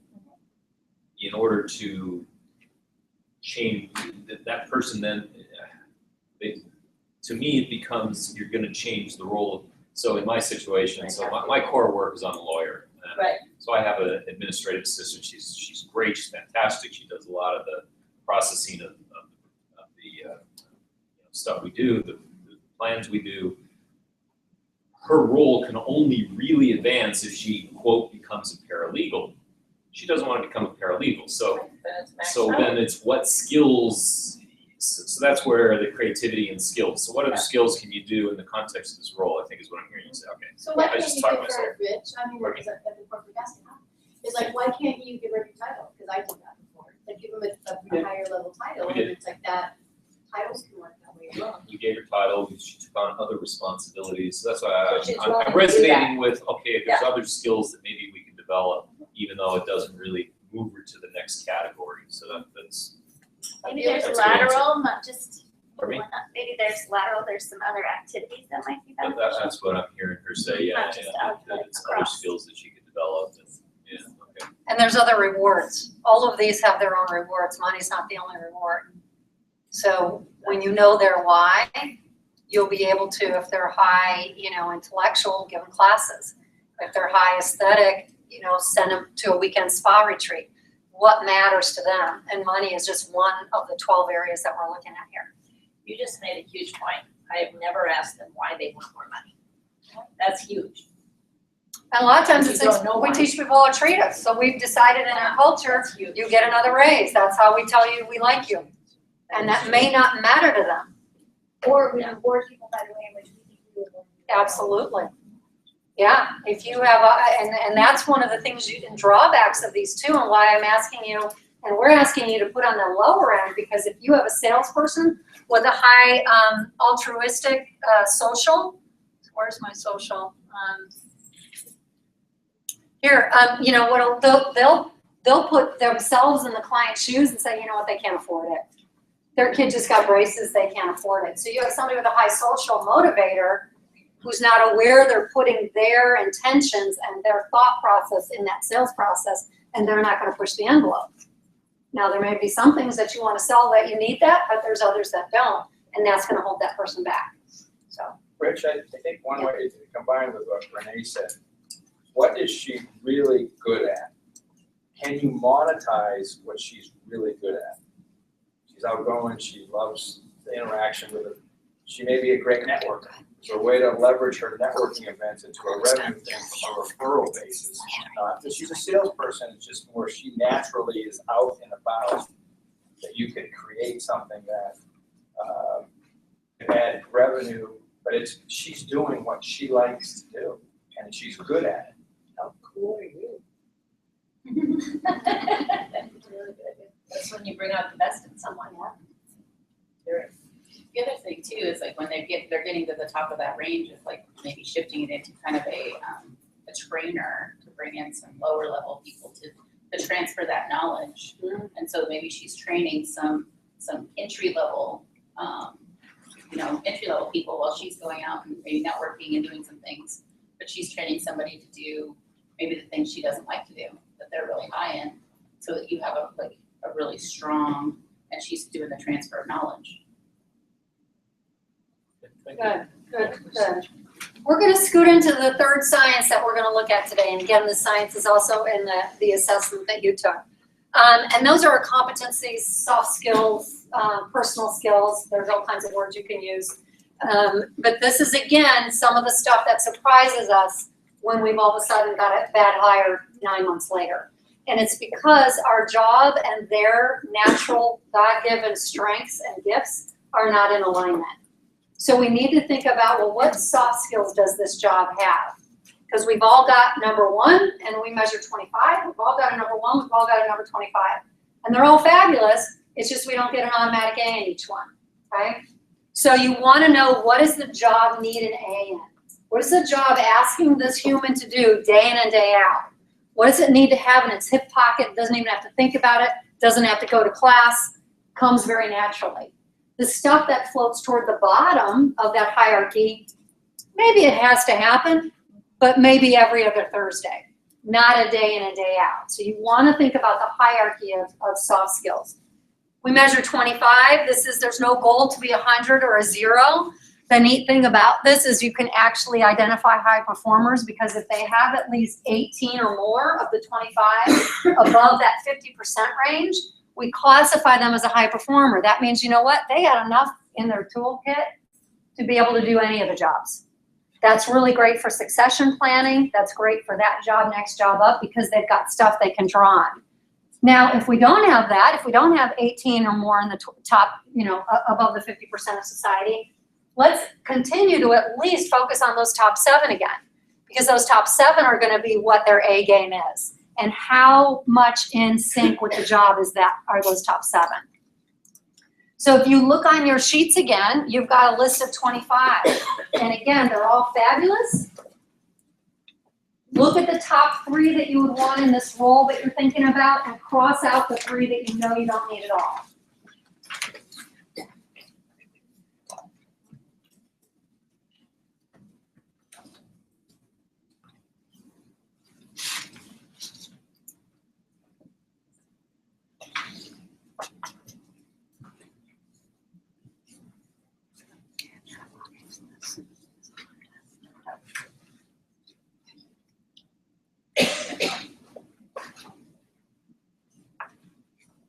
Was that the development indicator scale we were just looking at? Yeah.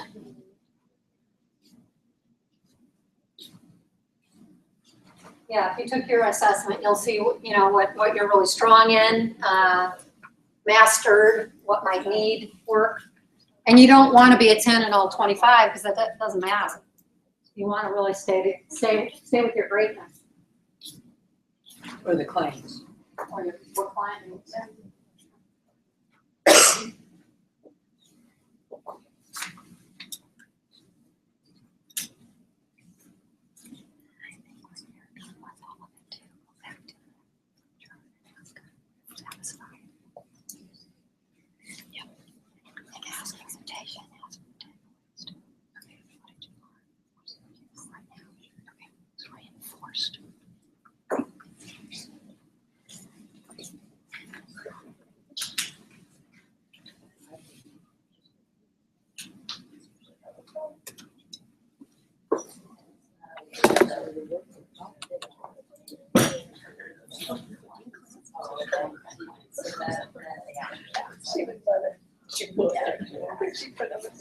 So let's, oh, yeah. I didn't want to say that.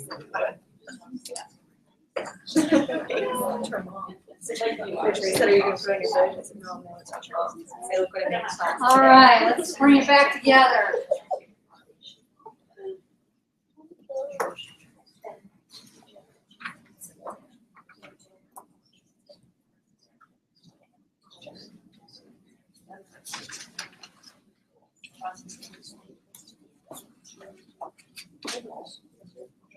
Does anybody want to share some of the, remind us again of the job and then what competencies you're looking for? We shared some, we just. Yeah. Thinking is public people orientation, influencing other negotiation. Nice. Sales, yeah, good one. What do you think you don't need in this role? Project management, employee development, coaching. Continuous learning is not really a necessity. It's good. Creativity, innovation, somewhat. Futuristic thinking is not needed. Leadership is not needed in the sense that they don't have leadership role in particular. Yeah. It's good, everybody should have some leadership, but it's not.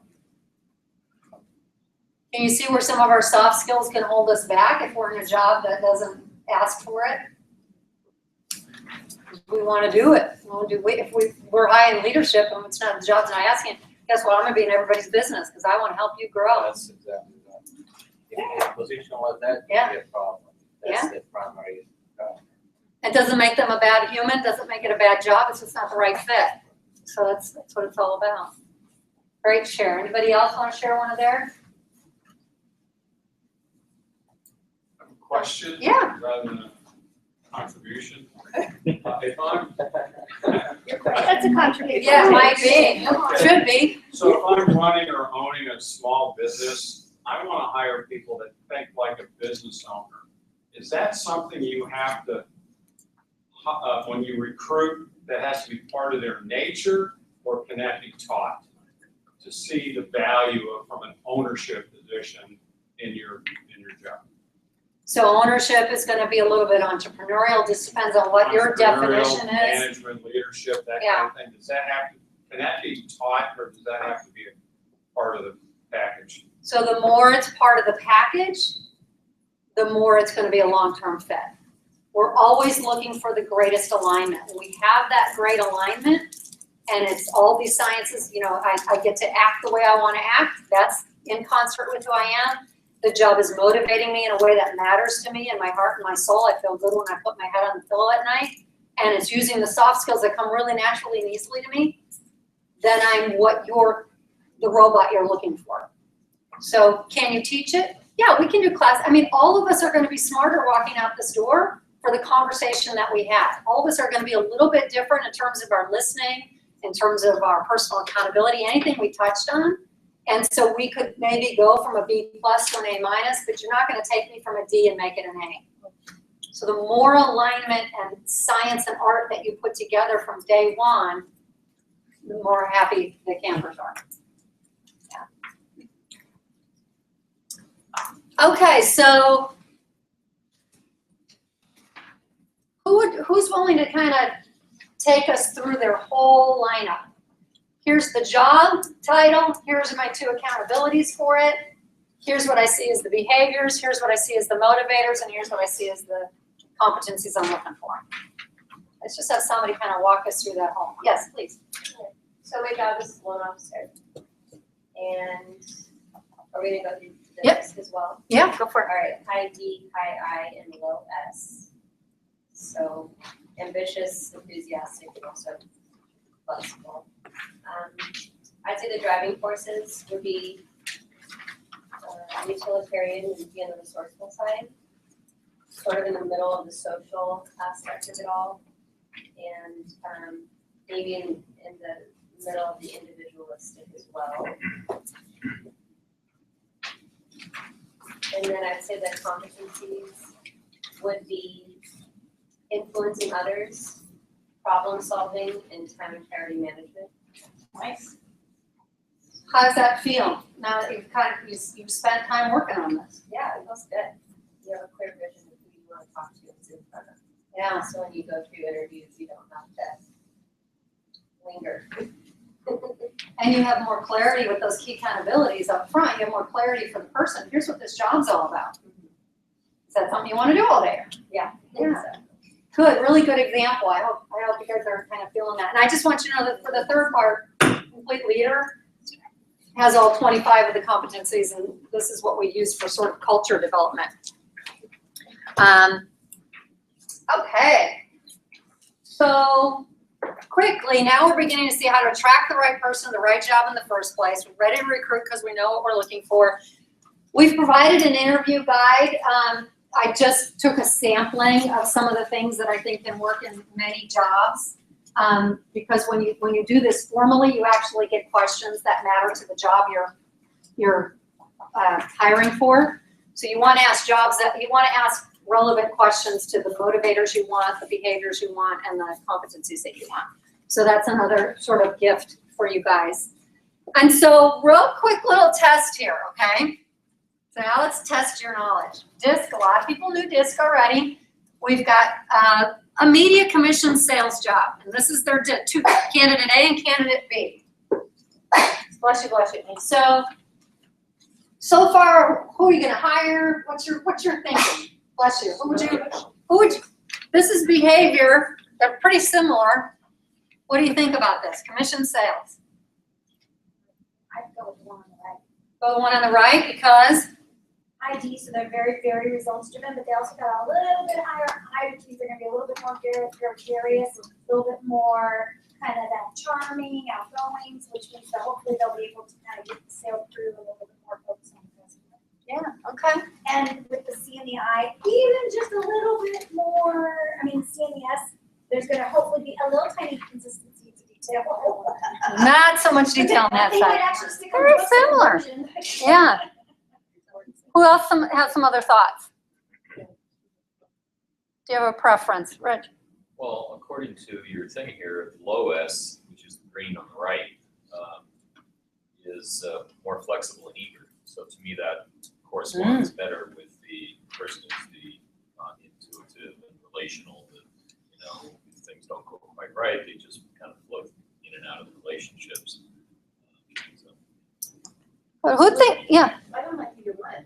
You don't like either one? Person would be very high I, not so much on the D. So to me, I would look at that and go, that's not the individual I want. Okay, so maybe your key accountabilities are a little bit different. So even though you're both have media sales, there's a little bit of difference, which is really important because not all are created equal. That's why those key accountabilities matter and the culture matters. Leave it to Michelle to say she doesn't want I. And I would say, statistically, these are very similar, right? Statistically, they're kind of similar. It stands to reason some people might hire both of them, okay? Not Michelle. Not Michelle. So let's look at this though. Let's look at candidate one's drivers. Oh, this is interesting. So it's a commission sales role. We don't really know this yet because everybody behaves in an interview the way they think they want, you want to see them, right? So they're both going to be extroverted. They're both going to be about, hey, I'm going to get things done and make things happen. This person, very resourceful, so that practical result side. They want to lead. They want that recognition. They're receptive to new ways to sell, new ways to learn. They're very objective, so they can work in chaos. So that's candidate one. We wouldn't have known this for a little bit, right? When they start pulling in results. But again, essentially same behavioral style. But look what matters in their heart. This one's all about harmony. And I want everybody to get along, and I'm a little bit sensitive, and all my senses are on, and I'm going to paint beautiful sales presentations. And you know what? I don't need to learn everything. I've got a real good gut instinct, and I'm going to go with that. And I love you all. I love all my clients. I love everybody. So,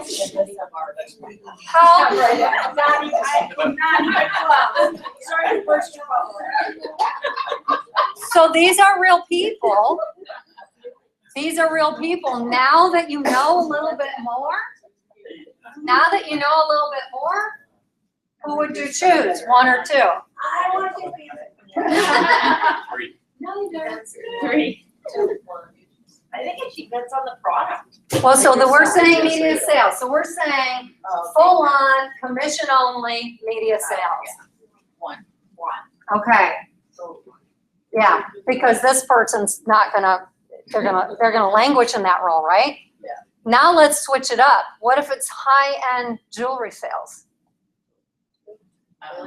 See? And this person would bounce right out, because they're gonna, they wanna sell, I want to sell you this and this, what do you think? Right? Tell me how And beautiful I look. again, exactly. This one's gonna say, Oh, that is gorgeous on you. exactly. This, oh my gosh, your eyes are fabulous. Can you even imagine? You know what? Let's just try it. Look at this. This, you know, so again, two amazing humans, they shouldn't be in the same job. And we can get kind of tripped up on that. All right. So Jen's going to take over here and kind of complete all of our process here. Do we get applause?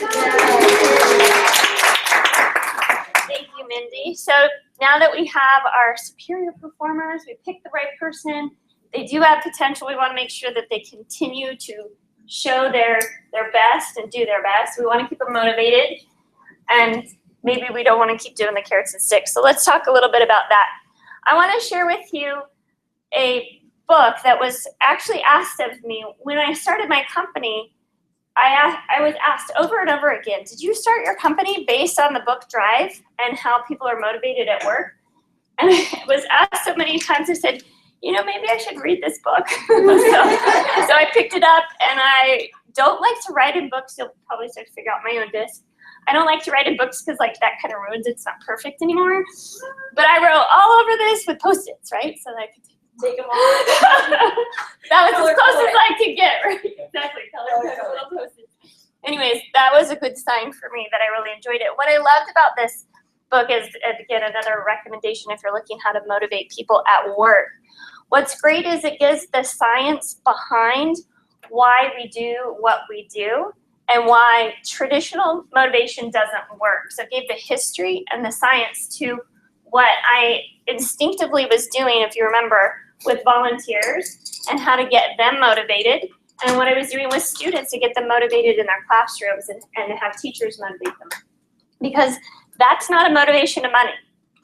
So it must be something else. So let's look at what's happened historically.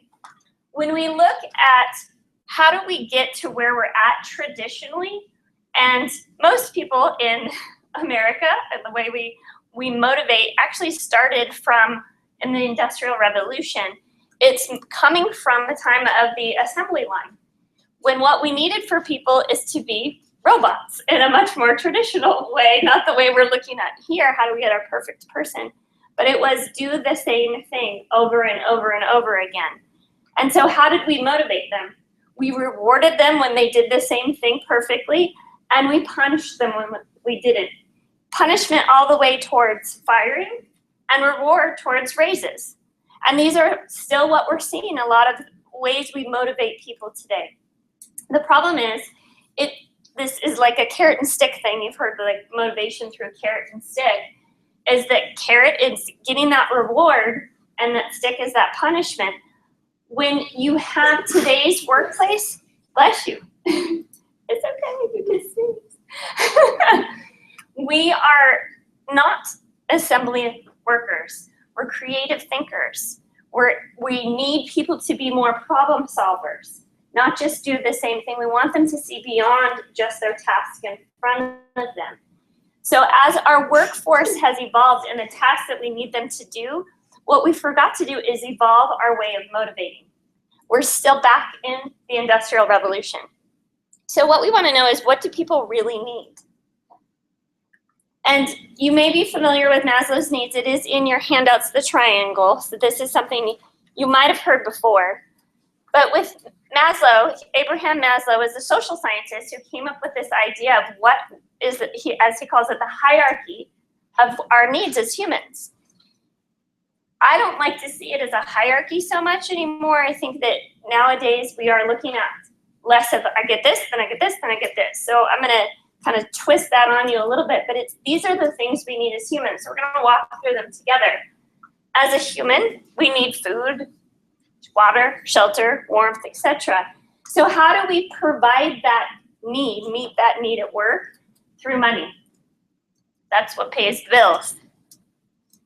Problem is, a lot of people stop here in terms of motivation, and you're missing out on an opportunity.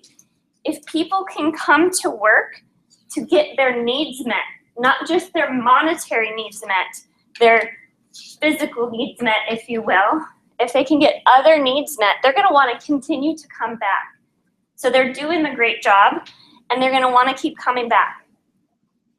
So what else do people need? And as I go through this, think for yourself. You get to be your own social scientist and do your own laboratory work. Do I need this? Do I not need this?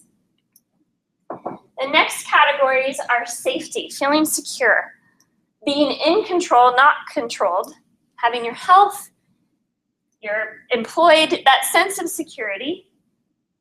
People also want to feel loved. And you're saying, Jen, loved at work? Really? Are we needing to hug everyone? No, not necessarily. But it's this sense of belonging, feeling like you're a family. One of the reasons that I loved working at the nonprofit that I worked at is that I would constantly say, when I go there, it feels like a family. Have you ever heard that description? What I was saying was, I feel love. I just wasn't saying it in the kind of goofy, hippy-dippy way. I am now, of course, at this very moment. But the connection with others is what we crave. Usually we get that at home with our friends and our family. If you get that feeling of connection and belonging, like you're part of a group at work, what Daniel Pink says is that it gives you an opportunity to really be motivated to come to work. One way that he suggests you do this is have a sense of autonomy, especially going along with control. When we give people the opportunity to feel like they have some freedom in their time, I'm going to go through this real quick. There's 4 T's, and I'll repeat them because I always have to. Everyone's like, what's that one?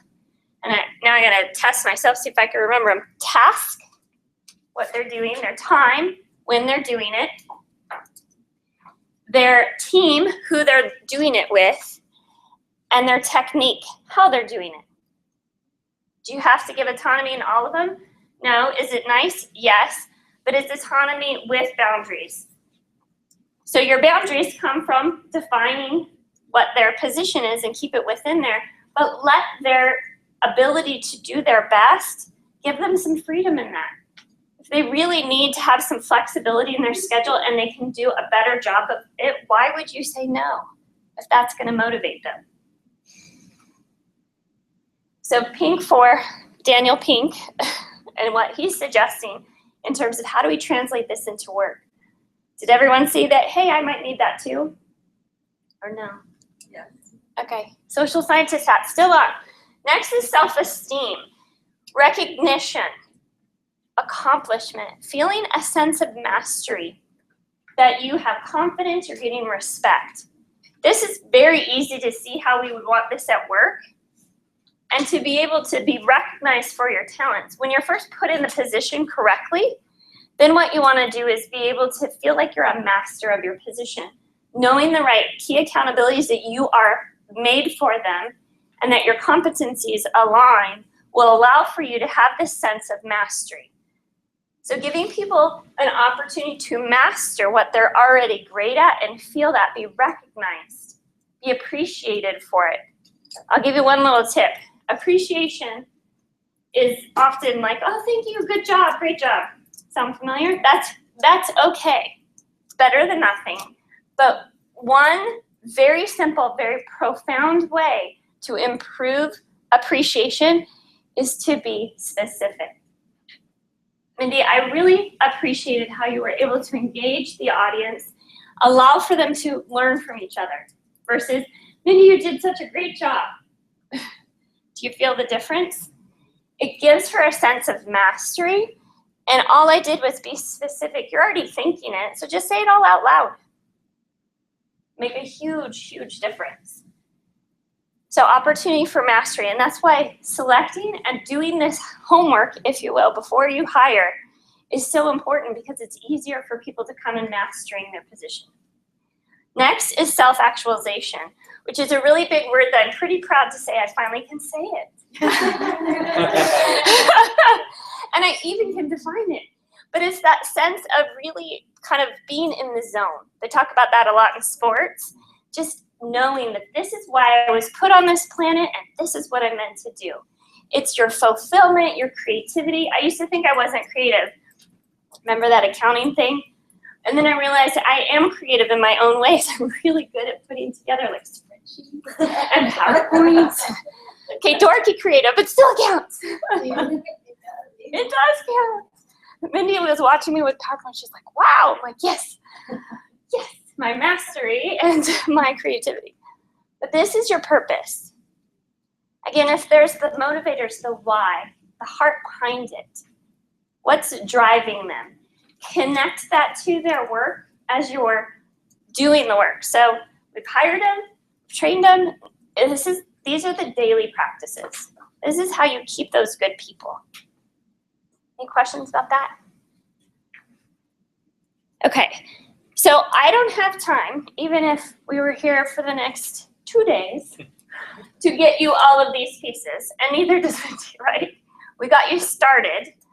So I'm going to take a piece of a piece. We're going to dig into mastery just a little bit so that you can start to see how this works by bringing this into their daily work. So we're going to talk about the way people think and work. Again, I'm more about like what you doing on a daily basis. How do you assign your work? How do you accept your assignments? This can be from clients, and this can be from a boss, and this can be giving to clients. How many people, I know the lawyer in the room especially, how many people give assignments to their clients? Like you need something from them or you can't do. It's that Jerry Maguire, help me, help you. I need you to get this to me so I can get you my product, right? A lot of us do. So whether this is a client, this is an employee, or you're being asked of something by your client, you want to know how do people think and work. And if you can assign and delegate in the way they best think and work, you're going to have much more results and a lot less banging your head against the wall. So most people know, again, this is an element of mastery. If they are really great at listening, auditory, visual, kinesthetic, those are the ones you typically hear of, that then if you give them work and you assign work verbally, the auditory people are going to be like, yes. The visual people are like, can you write that down? And the kinesthetic is like, can you show me, right? It's a different way of delegating. But I'm here to tell you, geeking out for a minute, remember that whole thing about me doing stuff with education, California Department of Ed? One of the things that teachers don't know is that there's actually more like 8 different ways people think and learn. So we would teach teachers. So it's not often we talk about this in the workplace. It's mostly done in education so that when teachers are giving assignments, they can get to all the different kids in the room who learn in different ways. But I'm here to tell you, if you know which way your employee best learns, you're going to assign them their work in the way they learn, or your clients, or you're going to ask for assignments in the way you best learn. So if you learn better by hearing it, you're going to ask it to be told to you. Make sense? So I'm going to go through all 8 of these. And who came up with this theory of multiple intelligence is I guess you could say he's pretty smart. He's from Harvard. He teaches on this stuff, created it and teaches it. It's Howard Gardner. He has a theory of multiple intelligence, and he defines the new word of intelligence. You may not think this about some people in your life. I'm not going to ask you to say who, but his theory is everyone has a genius piece of them. You might think of people who aren't having any piece of genius, but I'm going to tell you, there's a little piece of genius in us all, and sometimes we have a lot of pieces of genius in them. So this is pretty fun because you get to find what is the genius and the employee, the independent contractor, the client in front of you, and what is your genius or geniuses. So the first one is being word smart. These are the people who are really great when they have words. They're hearing it, they're saying it, they're seeing it. They can argue really well, they can persuade really well. These are word smart people. part of why I gave you this information is you have places to take notes, right? You've been taking notes. Some people brought in notes. They got to write it out to be able to see it, or speak it out to be able to understand it.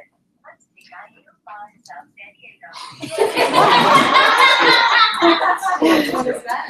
GPS. Yes.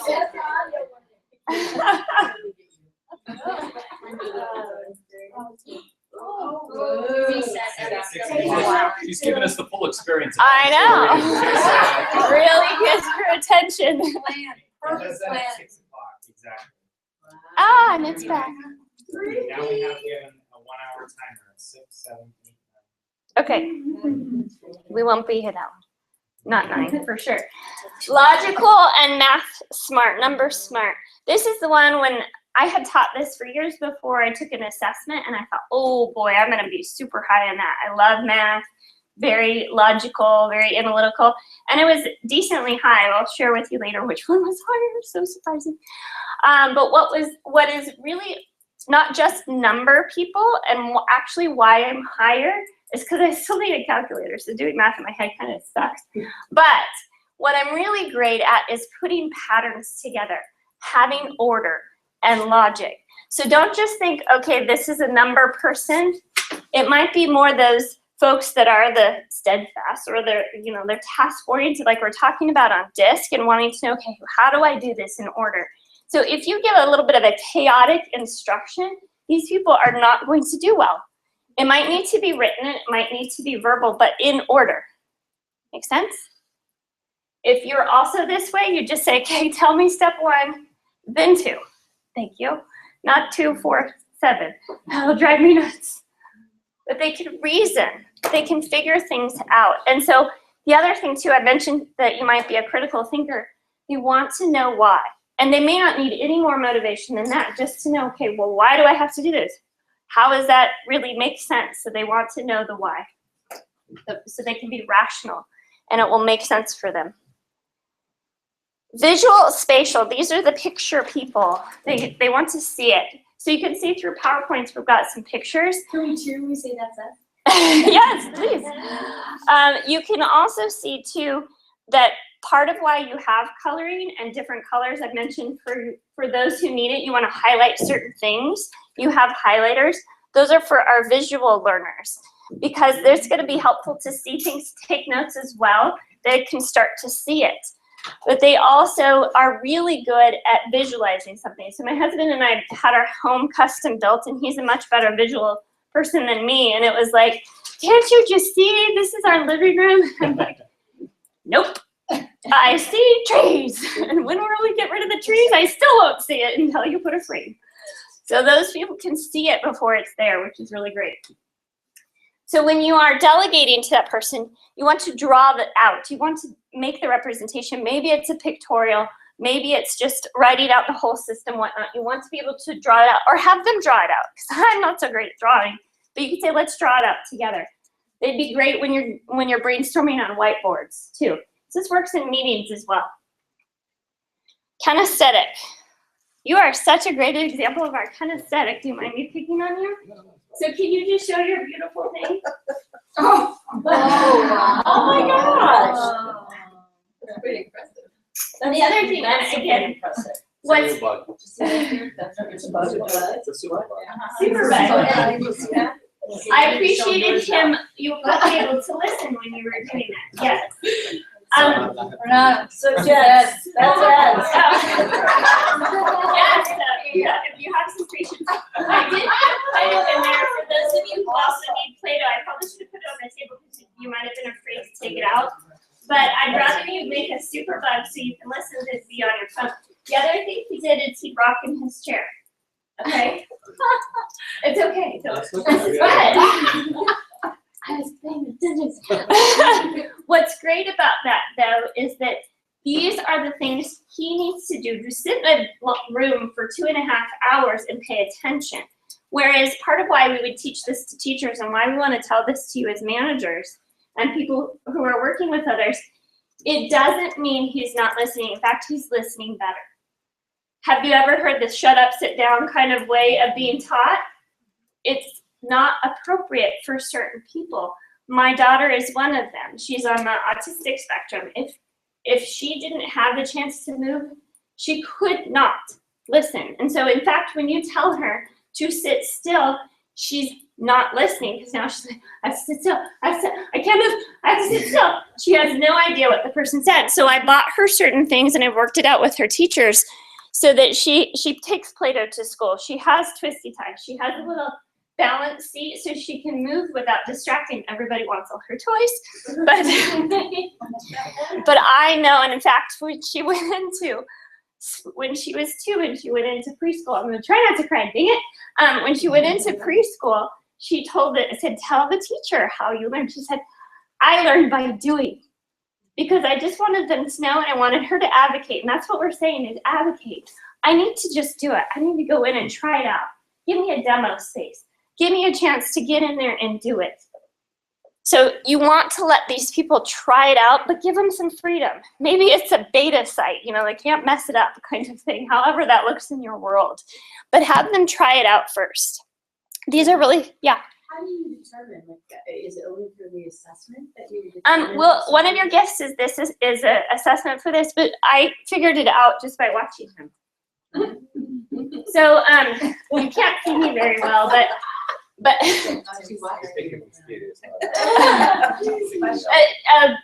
kinesthetic's really easy. They're also doodlers. So my husband, guess where my daughter gets from? He is an incredible doodler. He's a partner in a law firm. And in the back of his notebook, he has these beautiful, intricate doodles. And he learned in college that I cannot pay attention unless I'm moving something. So if he lost his notebook somewhere in the office, they'd look to the back, see his doodles, and be like, this is Steve Hamilton's notebook. It's just known. But he learned to compensate for the fact that I'm gonna have to sit on the phone for 2 hours and listen to a client by doodling. Yeah, that's called boredom. So the other thing too, I don't know if you can see me, is that people that are tapping their feet a lot, you do that a lot. Fidget, so it looks distracting, and that's why I invited you from the beginning. I see it as a compliment. You're trying to learn from me. So thank you. Thank you for trying to learn from us. We'll find out. So some of you may know my coworker, Brian Banfield, super kinesthetic. And sometimes when we're having a conversation when he's working at home, he is doing dishes and cleaning the house in the background. How do I know? I'm not deaf. I can hear him doing dishes and cleaning the background. At first, it was a little bit upsetting until, of course, we had a conversation, and he knows this as well. And he's like, Jen, I so appreciate that you let me do things so I can actually listen and have better ideas. So if you let people get up and wiggle a little bit, it might work. Next one is the interpersonal. So these are people skills. These are the people who are really great when you have discussions. So you want to have a group brainstorm. For me, I'm pretty high on this. I'm like, oh, I got an idea. I need to talk to somebody and talk it out, right? And I'll annoy the crap out of some people. But I'm so much better when I have another person. And so one way I've stopped annoying people is I have this thing called a phone. And it feels like I'm talking to a person, so I just record myself. So I don't annoy other people who just, I just need to hear myself talking. I can go back and I have it recorded. So again, you can also adapt to what's appropriate or not appropriate. But these people, again, when you delegate to them, they're going to probably want to have a conversation around it and think through it in conversation versus like, give me the assignment and go. And you'll want to have check-in points and be able to say, how's it going? How's it going? What you up to? They want to talk to you. They want to be with people. Don't have these people work in a lab alone. These are your team-oriented people. When you put that question, I want someone who's team-oriented versus will sit in the queue by themselves. These are your team people. Intrapersonal is the self-smart. They really know themselves. And part of why you had time to think on your own versus just talk every time is that we want to also make the room work. Some of you are going to do really great quietly working on your own, and some of you need to talk it out and hear the other ideas from the room. Some both. So these folks can be really frustrating when you are, especially a high D, and you're like, okay, here's what I want you to do, and here's my idea. What do you think? And they're like, I'm gonna have to think about that. And you're like, no, I want to know right now. So they need time to process. They need time to work alone. So when you assign things, you say, okay, I can see you're, thinking about it. Let me give you some time to process. How long do you need to process so that we can come back and see where we can go from there? So you want to build that into your time frame that they're going to need some time to process, but you're going to get such better work than if you force the issue on the spot. Like, what do you think? What do you think? What do you think? I can't think because I have to go think on my own. Make sense? Musical smart. Again, if those of you who know Brian, he was super high on here, and neither one of us were surprised. He is a musical theater performer, so he gets paid to perform in San Diego musical theater productions. He's in Ragtime, in case you're wondering. People often ask me, yes, I'm going to go. If you want to go with me on the same night, let me know who goes to cheer on Brian. But he's really, really high on this. Why does this matter in work? Unless you're Brian and you're on stage performing, in other work, here's how it's important. One, they can also do patterns, which is great. But you also want to say it's okay for you to work with music and headphones.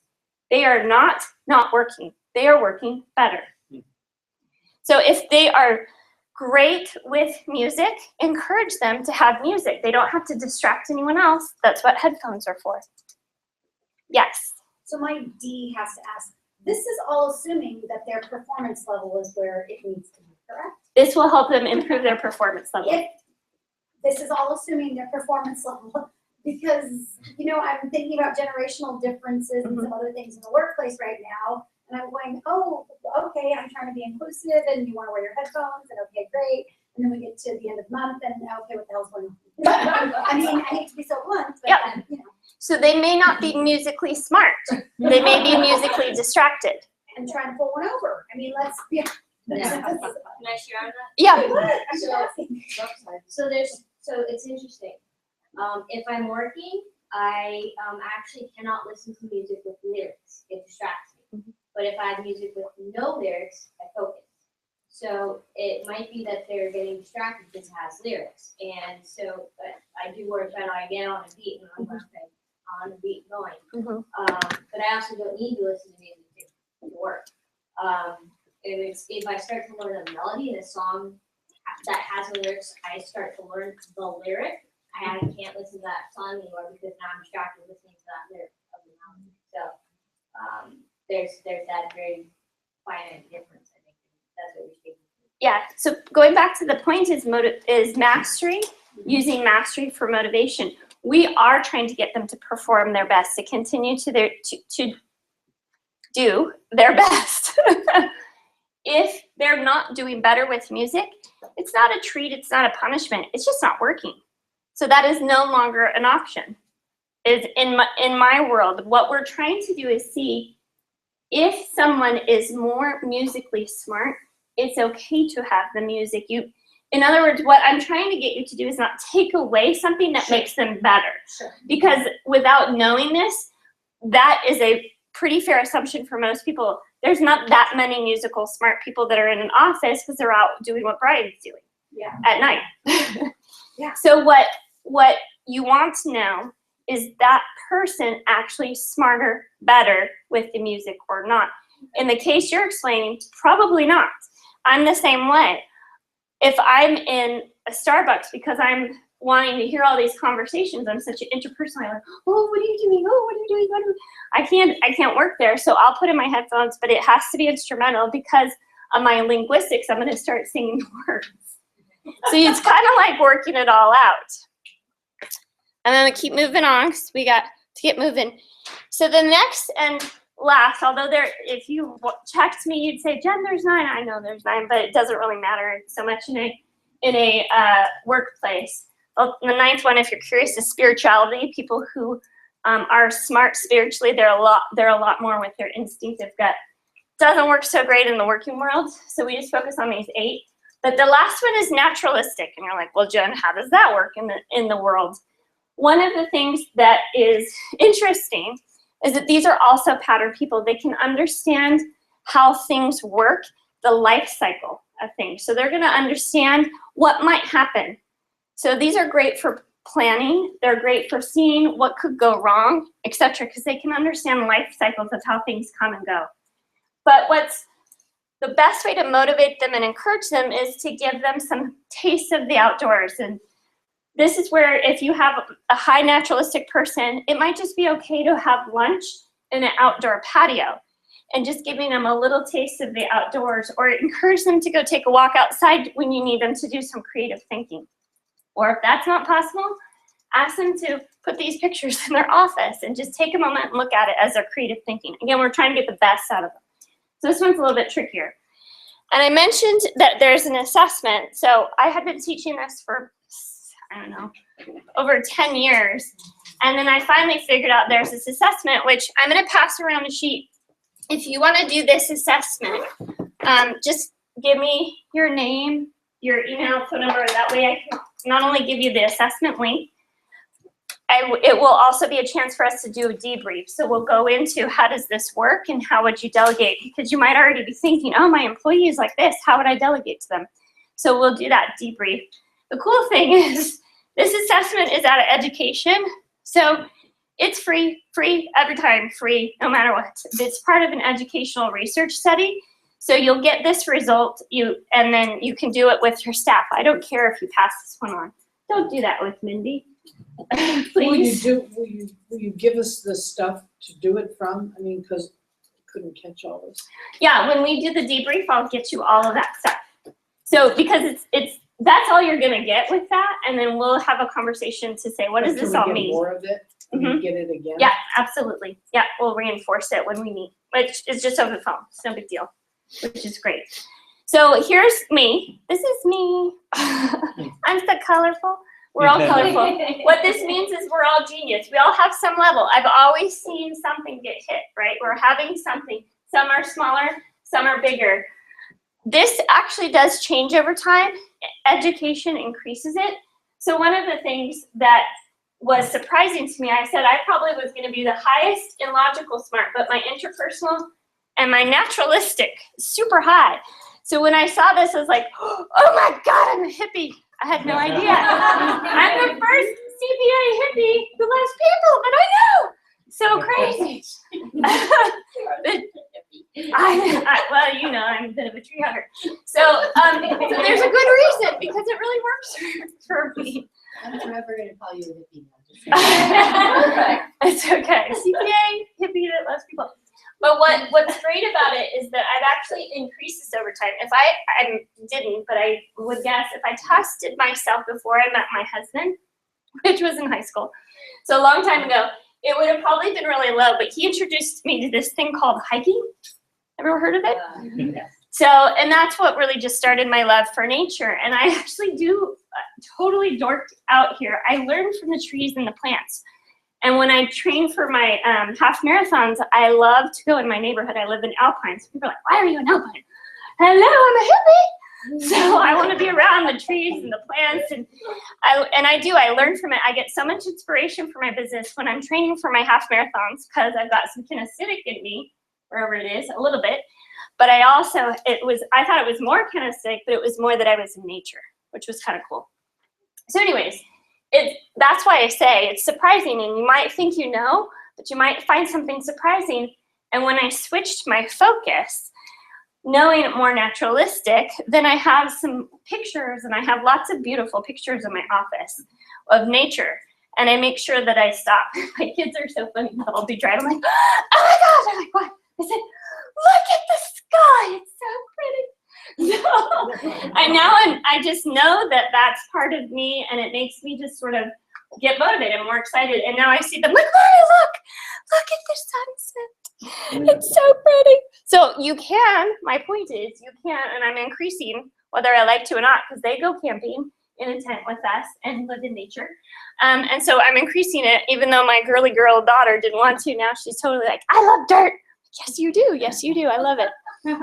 So your guests, again, are you're going to get to do this multiple intelligence. And if you didn't already, do this, but get Mindy's card, get her information. It should be on the front as well. And schedule the debrief. Do you want to talk about that? Yeah, and it's all 3 things. So the assessment tool I'm giving you is DISC, your motivators, and your your competency list. So you'll get all 3 sciences on it. And I'm happy, you know, to have a conversation with you and help debrief you as well. So those are our gifts to you. So I didn't remember to tell somebody that I was gonna be here. So I can't find an email that has the codes for that. Yeah, if you Okay, we'll didn't get that to you. officially register, that's the other thing. If Yeah. you're a guest, please fill out the guest sheets. If you're a member of Corporate Lines, you don't need to, but I'll pass these around. And I Just will- shoot me an email if you don't have it, and I'm happy to resend the link to you. On the front of that handout too has her information and my information. Sign up on my sheet or email me and request your multiple intelligence. Yeah, yeah. So just to clarify, the one that teaches us the 9 and the 12 different, is that part of the assessment we did? No, Okay, these are 2 different gifts. okay. So, 2 different what? so how? Gifts. So 2 did we different get the gifts. second one as well that you just talked about? Yeah, so this one is with me, so we'll have that time, and again, it's more focused on motivation in your daily work. Okay, so we'll And get to assignment. meet with you and do Mhm. that. Okay. Yeah, and meeting over the phone is great, unless you want to come to Alpine and check out my rocks. I have offered. I never, I know, I never make anyone drive out there, but if you go, and you'll see why.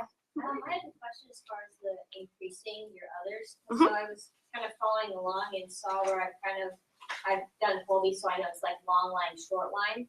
And I'm only short in the body kinesthetic. Okay. So how do you, how in each one do you increase it? Because obviously we're Yep. in some of the others. So kinesthetic, you're gonna want to start moving your body, doing some walking, some exercise, that kind of thing. Again, it's not that you have to. If that's something you wanted to, you might take a dance class, whatnot. But I wouldn't assign you a lot of things that make that you're on the assembly line or you're out there doing stuff. You're handy. I'm not that handy either. That's why it came up so low. So don't give me that kind of work. I'll give it to my parents. They're really good. I can't put sculptures together, or any of those things. I totally admire other people who can. Even though I do a lot of physical things, it's gotten higher, but there's still sort of a cap to an extent. The other thing too is I would say in school, the goal is 2 things, right? If you think about kindergarten through 12th grade, get those math, the logistics high, and linguistics high. That's what the SAT is about. That's what you're graded on. And that's what the IQ is about, is linguistics. So everyone else is stupid according to school. And what I love about Howard Gardner and why he's bringing this into education and why I want to bring it into the workforce is that your people most likely have been told they're done. They're failing, even though they're geniuses, okay? So most of the time we're defined by 2 that we aren't all high on, and we don't want everyone to just be great at those 2 things. We do need other things. We need the folks that are going to do the other things. So we had one last activity that I don't think we can pull off in 5 minutes, but I wanted you to make sure you applied what you learned. But what I want you to do is take a moment. It's the last page. And you can do this on your own, but I'm going to give you about 3 minutes. I would have liked you to get feedback, but we're just not going to have time for that. So you can talk about a challenge. Again, that this comes from both Mindy's and my work today, whether it's processing, selecting, and then look at why you have this challenge and ask yourself, what have I done to fix it? So even if it's, getting the right clients or hiring the right person or keeping them motivated or keeping my good people, what might have been the thing that caused me not to have it? And then if something's working, write it down. We want to continue. If something's not working, write it down so you stop. And if you could at least do A and B in the next 3 minutes so we can wrap it up, that would be great. So again, that was the last page. It's like the peer advising. We were going to get feedback from each other. We just don't have time for that. It's right after your triangle. If you could just take a few minutes to do just A and B. And we won't be able to fully go into sharing, but get an idea.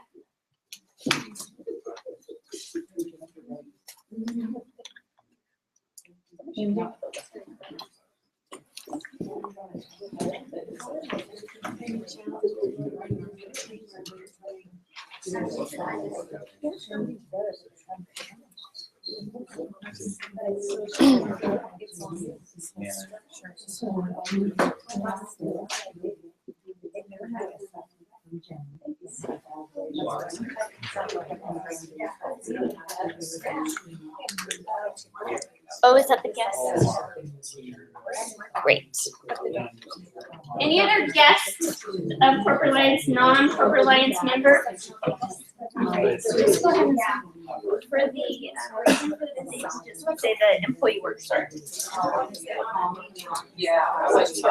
Okay, about 2 minutes to finish A and B.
I'll just still wrap real quick on that.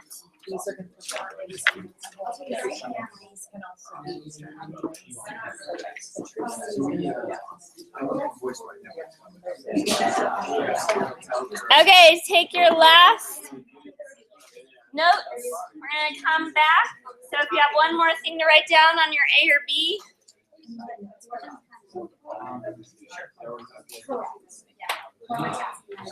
Okay. So you can finish C. And if you really want to take the opportunity, if you met someone in here that you might want to pair up with, you can advise each other, like, what would you do in my situation? A lot of what we were doing today, which is great. But that would be an opportunity if you wanted to bonus to meet with a fellow person in here and say, okay, here's what I did. What do you think? How should I change my way I put the position together, or select, or hire, or motivate them, etc. So the next piece, I just wanted to kind of wrap it up, which is, this is out of Education and Well. This is the learning pyramid. You may or may not be familiar with it. And what the percentages are less important. You know, it's not exactly this is how we learn, but what we're trying to say here is when human beings learn, they retain and use about 5%, or the lowest amount from lecture. So we did a lot of talking. Next is reading. What's more important is that you can see how to best learn, remember, and use what you learn, is have group discussions, which is why we had some good discussions here today. But most important is to then practice. So kind of, that's a great on the lecture reading, but we really want to practice and teach each others. So you can go on and pass this information on to others. That's when you really know it. Have you ever experienced that? Like the moment you're like, oh, you got to teach someone, you're like, I better know this really well. So that's the idea about it. And our request is on the last piece, on E, it says reflecting on what you learned. What, if any, action steps do you see yourself or your company taking? So go out and practice. Remember what we talked about as your promise is to take action. So if you could take just 20 seconds, write one thing down that you are going to do that you learned out of this, or because you were daydreaming a little bit, you thought of something else to do. I don't care, just to have an action step. Ideally related to this, but do something with this time you invested in learning.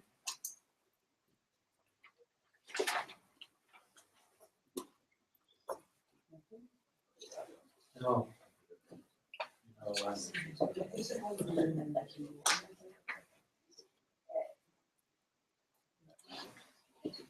Everyone got at least one thing they're going to do? Yep. So looking at some of the things you wanted to get out of it, do you feel like we missed anything?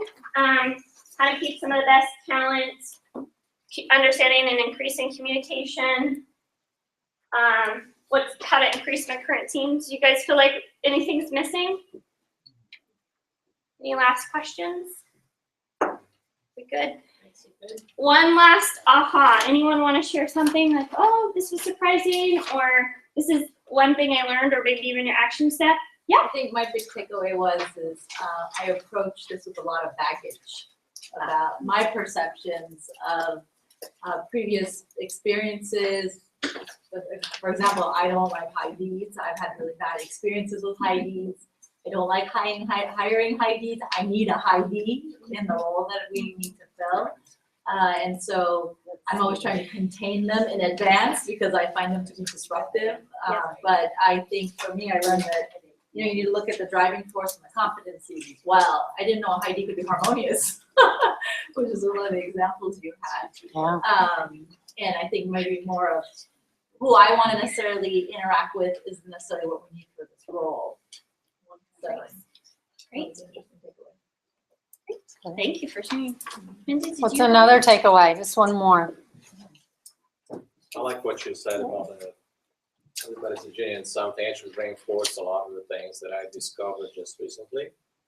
I have some dyslexia, so it's been an interesting journey to find out that this guy that thinks he's dumb is actually a genius. So. Absolutely. Mm. And we saw a lot of your genius today in your super bug too. Yeah. Super bug. You can take that home because I don't know that I want to. I would like that sucker to reuse it. Michelle? That was incredible. No, I think I manage a virtual team, so it's so hard because there's so many elements I lose in managing them over the phone, right? Talking and not seeing them. So the takeaway for me today is trying to figure out how my little team is kinesthetic, or because we do assessments, but I need to go deeper and figure out what works for them, not what works for me. That's Right. a great point because I think it came out a lot. It's a good summary that oftentimes what we do best, who we are best, is what we do to others. I mean, due to like how we delegate, how we motivate, etc. So today was about looking at what's best for the job and what's going to work for that person. And so that it's, yes, we're adapting, but at the same time, we're also making it work for the job first. It's worth adapting if they're the right person who's going to do it great. Do you have any last comments? I guess on that note, Jen, that's probably my biggest takeaway is if you have somebody in a position that does not fit into their realm, you're doing them a huge disservice. As well as yourself, because they're not gonna do the job, and it's an easier way to move people or let people go and just say, you know what, it's just not in your DNA. Right. Yeah.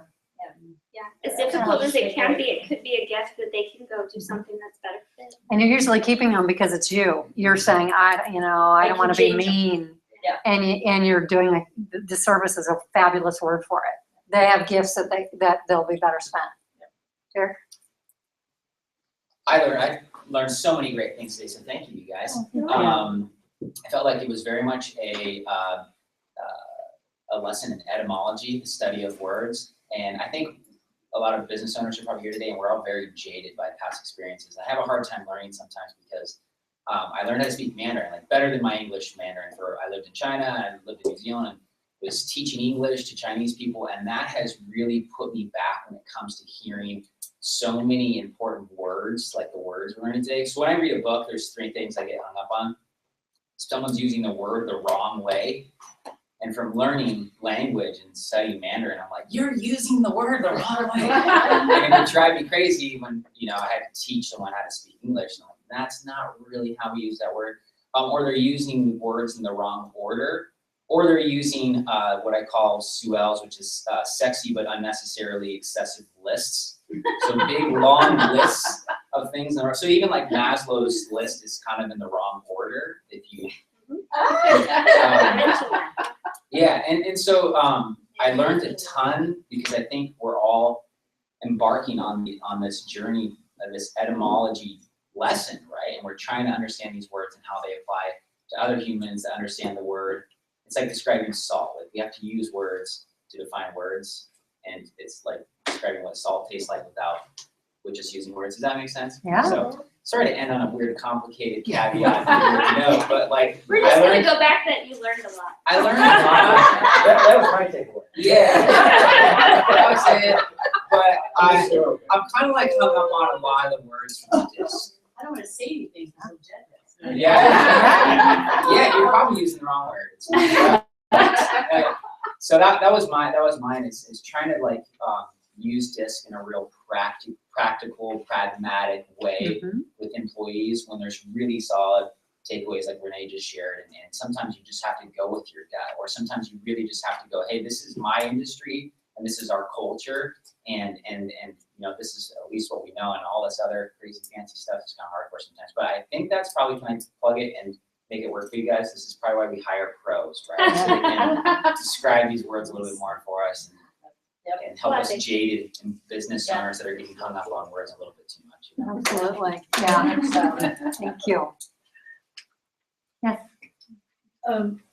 In 1984, I was really bored, and so one of my writers suggested I go do aptitude testing, which has served me so well through the decades. And I can see that this is so much a part of it, and I don't know if it's blended or if it's a duplication or just a new lingo for it, but it's really interesting. It's like big expansion on it, and I'm really, really enjoying it. Yeah, I mean, we use QuickBooks to understand our numbers. There's no reason not to use assessments to understand your humans.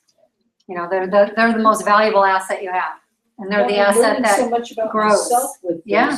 Helps me learn so much about everyone else who's ever been in my life. Yep, start with self and move out. Yep. Thank you. You're welcome. Thank you. Kevin. I've kind of taken this in a weird different direction. You know, if you're assessing people, is that a weird, okay, is that the wrong word? I'm saying this is a weird group of humans. But what if you've already hired people and you want to know what they're all about? I guess you could assess them, but I was thinking maybe do it a little different way, which would be having my customers assess my employees. So ask them about what their feelings are, about what their strengths are, and so much their weaknesses and their satisfaction in terms of their different job aspects. I would do that if you already had them do themselves. People feel validated when they fill out their own tool, and you feel good about you. And Jen and I, we might have some similarities, but there might be some things in my report that would appall her, and vice versa, and be like, I'm so glad I'm not that. But she's amazing that she's like that, and vice versa. So we want to do our own because that validates who we are and it brings our strengths to the surface. And it's amazing how many people will embrace the areas that hold them back because they see both sides. Then I would switch into a 360 where somebody else might. But a 360 independent of me already knowing that you get me and you validate me and you understand me, then I think I might be more resistant, and I've got experience about that as well. So just I would do both, not just one, and others can add into that if you want. It's a great idea. I would put it in a bigger picture. Is that weird? It's not weird, it's common. It's common. Yeah. It's part of the package. Genius. Yeah. Yeah. Ed. Yeah. You'll get more receptivity and movement from the team if you do it in a package and you do it as a combined thing. They'll embrace those. Oh yeah, that really validates where I want to go too. It really helps too if you kind of have to get all your people together and then they kind of know where each one That's falls. awesome. I did that with some clients, and they're actually sisters, and they finally realized where their gifts were and where their strengths and challenges were. Instead of like going against each other for not being a certain way, they started actually embracing each other. Cool. So I know we're over. If people have more, I'm we'll going to be stay. able to say I have to. Thank you. Thank you all. Thank you.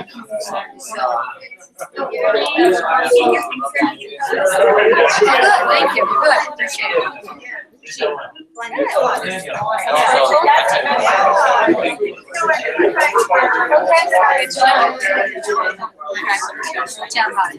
Thank you for being here. Yeah, awesome. Good. Tana, thank you so much for being here. Yeah. Yeah, you'll get this. Absolutely. Great. Chat about it. Yeah. And it would be nice to have a conversation. Thank you. It'd be a nice have a conversation with you guys together as well. I can combine your two reports. Okay. So, yeah. Thank you. Okay. Thank you so much. Thank you for all the recording and all of that. You're welcome. Appreciate it. Was this fruitful for you?